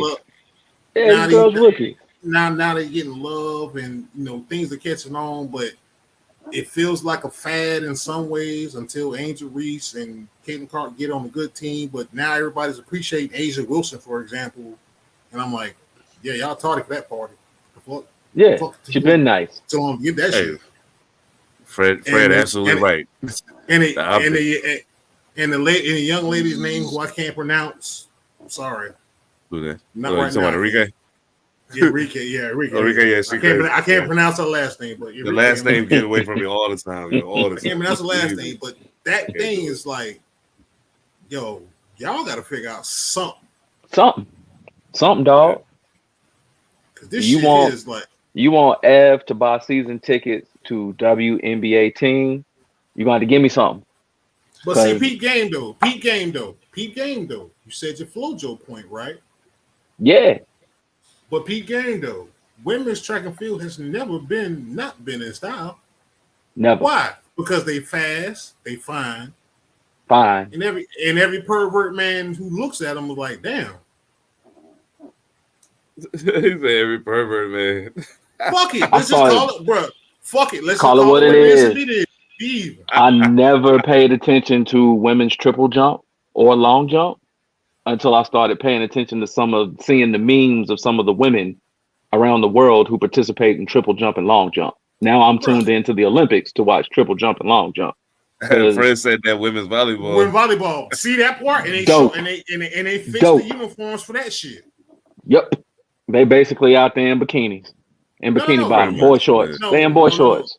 Not the one. That's beach volleyball. The regular ones they changed for indoor ones. They changed those.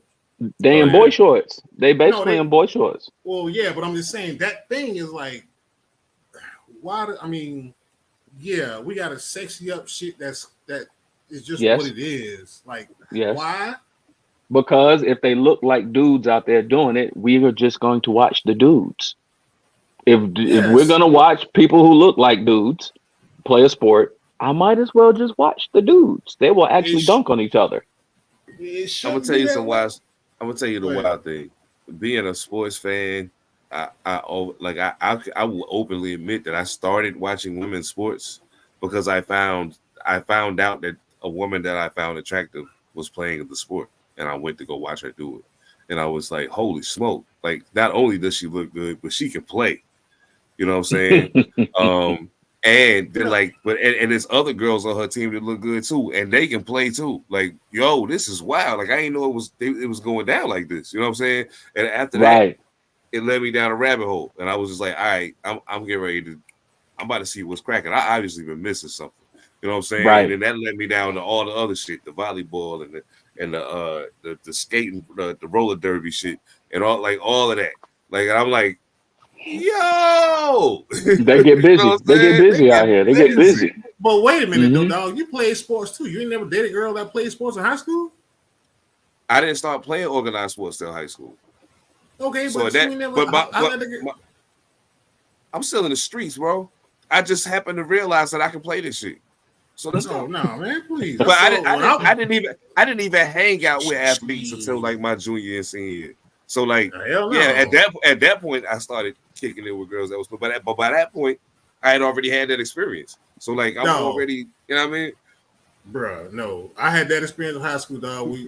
I'm playing sports and shit in high school, dog, and I was like, damn, shorty. It wasn't until you start seeing shorty start wearing them tight pants or them leggings and shit like that, or see him dressed for the prom. You're like, God damn, wait a minute, hold on, shorty got there. That was high school. That was like 25 years ago. Like, yeah, I mean, yeah. You looking sideways, like, wait a minute. That's holy crazy. Shit. That's crazy. And then you was like, when they wear the basketball uniform, he was like, "Shut up, Fred." He called us dirty old man. I saw that. I saw that, man. Fred, you're right here with us. Fred, you're right here with us, sir. You're right here with us, sir. Get on the dirty old man couch. Yep. We all got to be on that one. But for the purposes of this conversation, we ain't disrespecting the ladies. And we damn not at all. It's all love. No, we ain't going to do that. All love. But, yeah. We rolling with y'all look great and we love you. We'll be closing out. Yo, I do got one. I got a question to close out. We can do this fast. I'm glad to mess with y'all head just a little bit. Pause. In honor of football season, pick one and tell me why. Patrick Willis or Luke Kuechly. Go. Fuck you. Oh. Fuck you. Kiss my ass. Fuck you. Oh man, that's rough. Woo. Yeah. I have an argument for it. This one. Give me. Yeah. I love Patrick Willis, everything he did, but give me Luke Kuechly for the all over the field attributes. You know, he's your utility, get it done, Cushing without the steroids. We don't know, but a Cushing without the steroids type player. The man is all over the field, and he gonna have his hat in every play. I'm with that. You know, Willis kind of hung his hat on being disruptive. Kuechly kind of held his hat on being productive. Like I'm in on damn near every tackle. So I had to go with Luke, yo. I like watching him play. I feel that. Absolutely. Oh no, you're going last. Oh no, I'm going last. You're going before me because your question. Oh hell no. You're not even. You did this on purpose to me. I think I'm gonna go the other way. I got Patrick Willis. Okay. I think I'm taking Patrick Willis because there was something. Okay, so when I look at, it's almost like watching wide receivers to me, watching middle linebackers, and this is why. Middle linebackers have to see what's happening in front of them, but also with everybody else, in order to equate what they're supposed to be doing with what's happening in front of them. You know what I'm saying? Right. There's very few people I've seen do that better than Patrick Willis. There's very few. And Patrick Willis can see the play, diagnose it, and no matter what you do, you sent the fullback at him. Sure, that's cute. Get the fuck out of the way. I'm gonna need you to go over there somewhere. I don't got time for this right now because I already know that guy behind you is about to bring the ball right here, and I'm about to put his lights out. That's true. And I just love that about him. It's like he always knows. Like it's like I just know where it's going. You know what I'm saying? And that's why he's got a high number of interceptions. Like now, mind you, Luke Kuechly was an animal, absolute monster. Like and that's why I asked the question.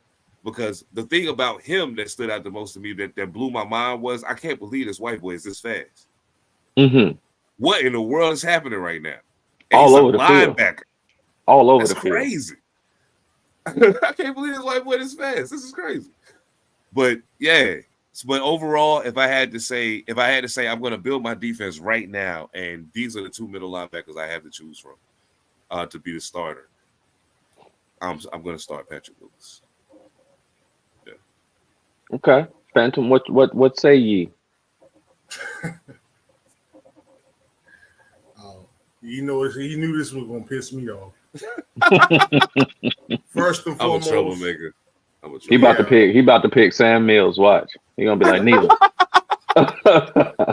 Nope. Sam wasn't no joke though. Sam wasn't no joke either. Oh God. Not even going there. Not even going there. Woo. First and foremost, you're incomplete. You're incomplete because it's Patrick Willis, Luke Kuechly, Bobby Wagner. Absolutely.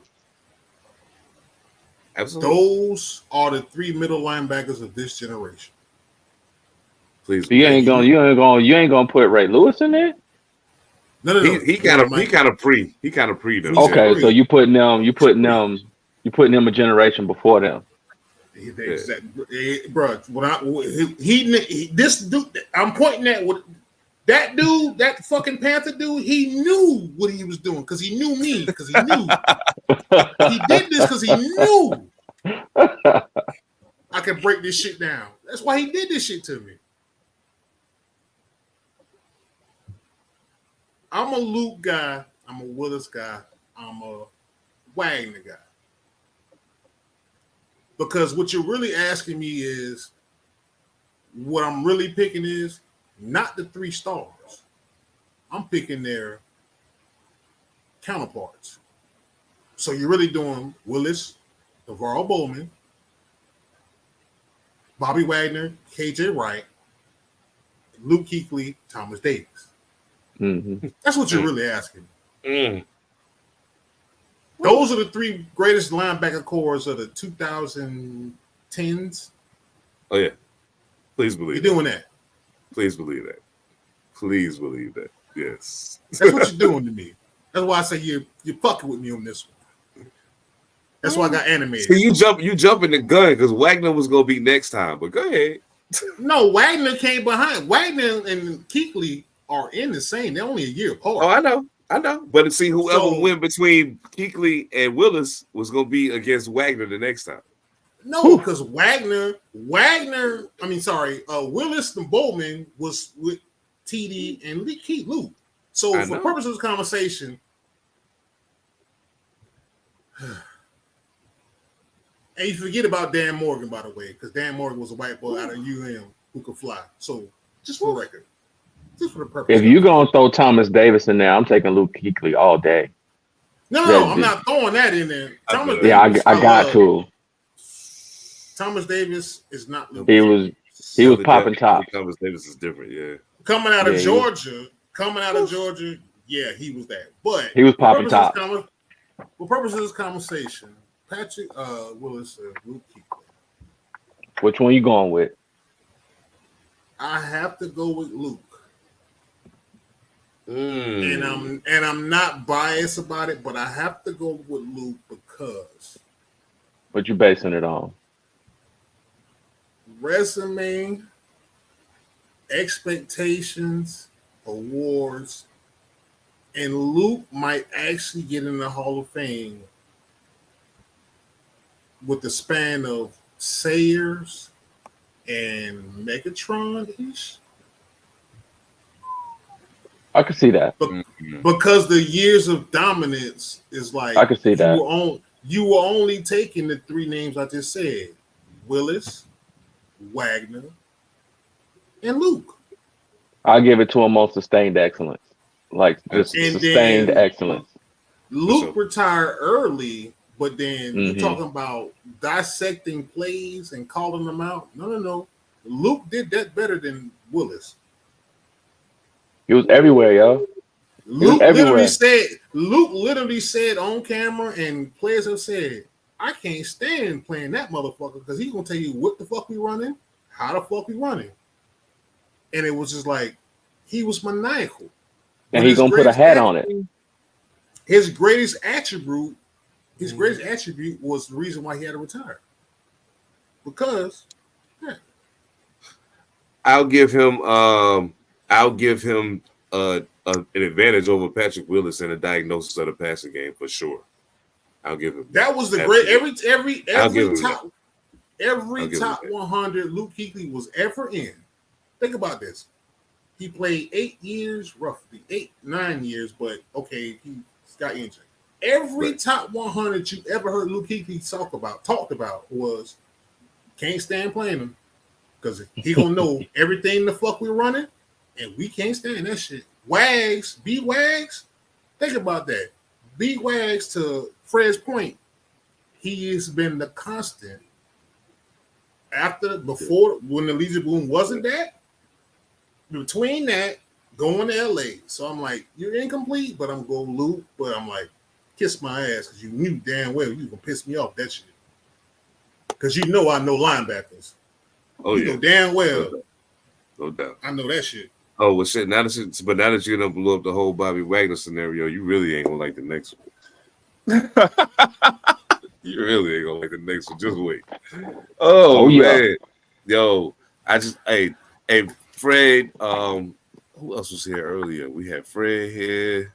My man Ben's definitely been in the building. We had Christopher Green in the building.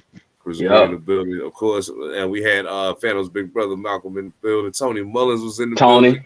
That's another big brother. Wow, we doing it big. That's what's up. Both my big brothers was in. So check it. We getting ready to experiment with doing more of this live stuff. We still gonna do recorded episodes as well, but we definitely gonna rock more with the live thing. So make sure y'all tell a friend to tell a friend. Pull up, grab a chair, come kick it with us in the comments. Who knows? One of these times it might be like, yo, you know what? You really killed it in the comments. We're gonna bring you up on camera and bring you in. Come on. You know what I'm saying? So I got one for y'all. Uh-oh. I'm gonna throw this in the end. I didn't know we was gonna be on no goddamn 3 hours, but we hadn't been on 3 hours. I got one for y'all. No doubt. This ain't even sports one. Give me your Marvel and your DC comp to yourself. Oh shit. Yeah. I said surprise was coming.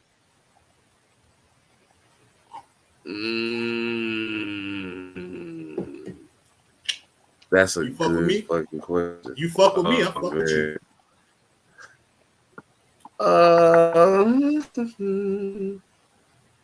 Okay, so Marvel. I mean, it's two in Marvel that I can off the top of my head. But I'd say Black Panther or the Human Torch, one of the two. Who you DC I'm comp? hot. I'm high headed as fuck. You know that. you know me. So I'm a bit of a high head, but even so, you know what I'm saying. I do what I do. You know what I'm saying, for my folks. I throw one more in there. One more in there. Does anybody watch anime? I don't really Loosely. watch anime. I'll leave that one alone there. I was like, give me a Marvel, DC, and anime comp. The DC. I don't know. These are some big niggas here. Hold up.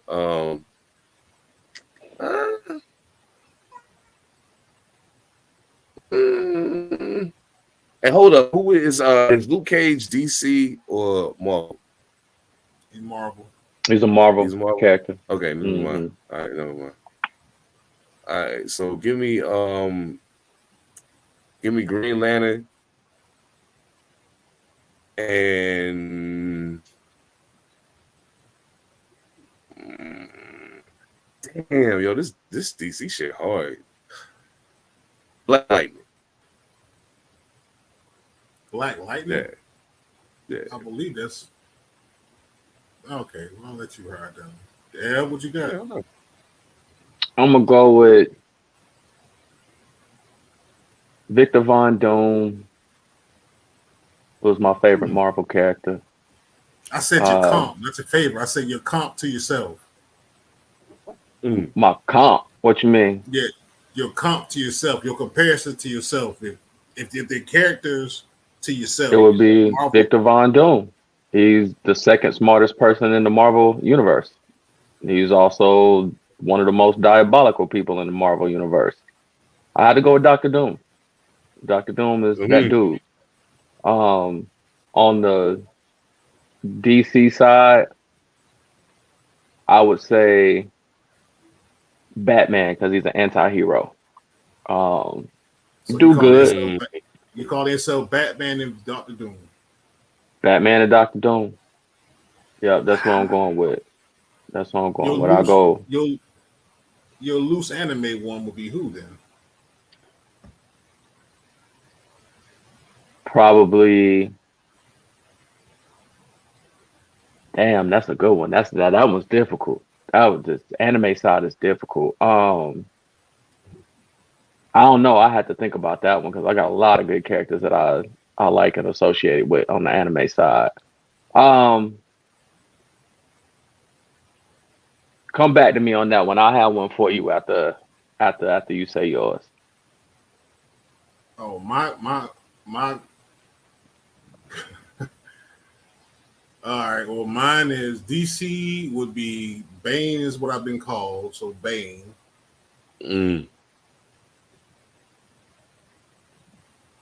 Go figure, but I've been called the Bane. Bane. Marvel has been animated Wolverine. Long story. Okay. Long story. My other one is shit. I'm missing somebody. Bane, Wolverine. My anime comp is my younger anime comp was Gohan. Gohan was my younger anime comp. Now it's Escanor from Seven Deadly Sins. Look up Escanor and you'll figure that part out. When you get strong. Escanor. Okay. That's wild. Let's see. Anime, give me Kenshiro from Fist of the North Star. Not a bad one. Interesting. I'll take Kenshiro. Yeah, that's a honorable, mad guts, made sacrifices. Sound like a black dude to me. Pretty much. Oh man. Real quick before we get out of here, Patriots 17-3 over the Panthers.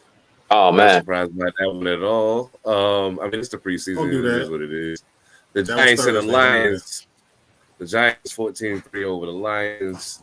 The Dolphins 20-13 over the Falcons. The Texans 20-12 over the Steelers. And the Eagles 16-13 over the Ravens. Wow. Wow. That's crazy. Oh, man. Oh, there you go. Lightning finally got me, boy. Been blipping the modem. No, it's all good. So we about to check out here anyway, man. Thank all of y'all that locked in with us live.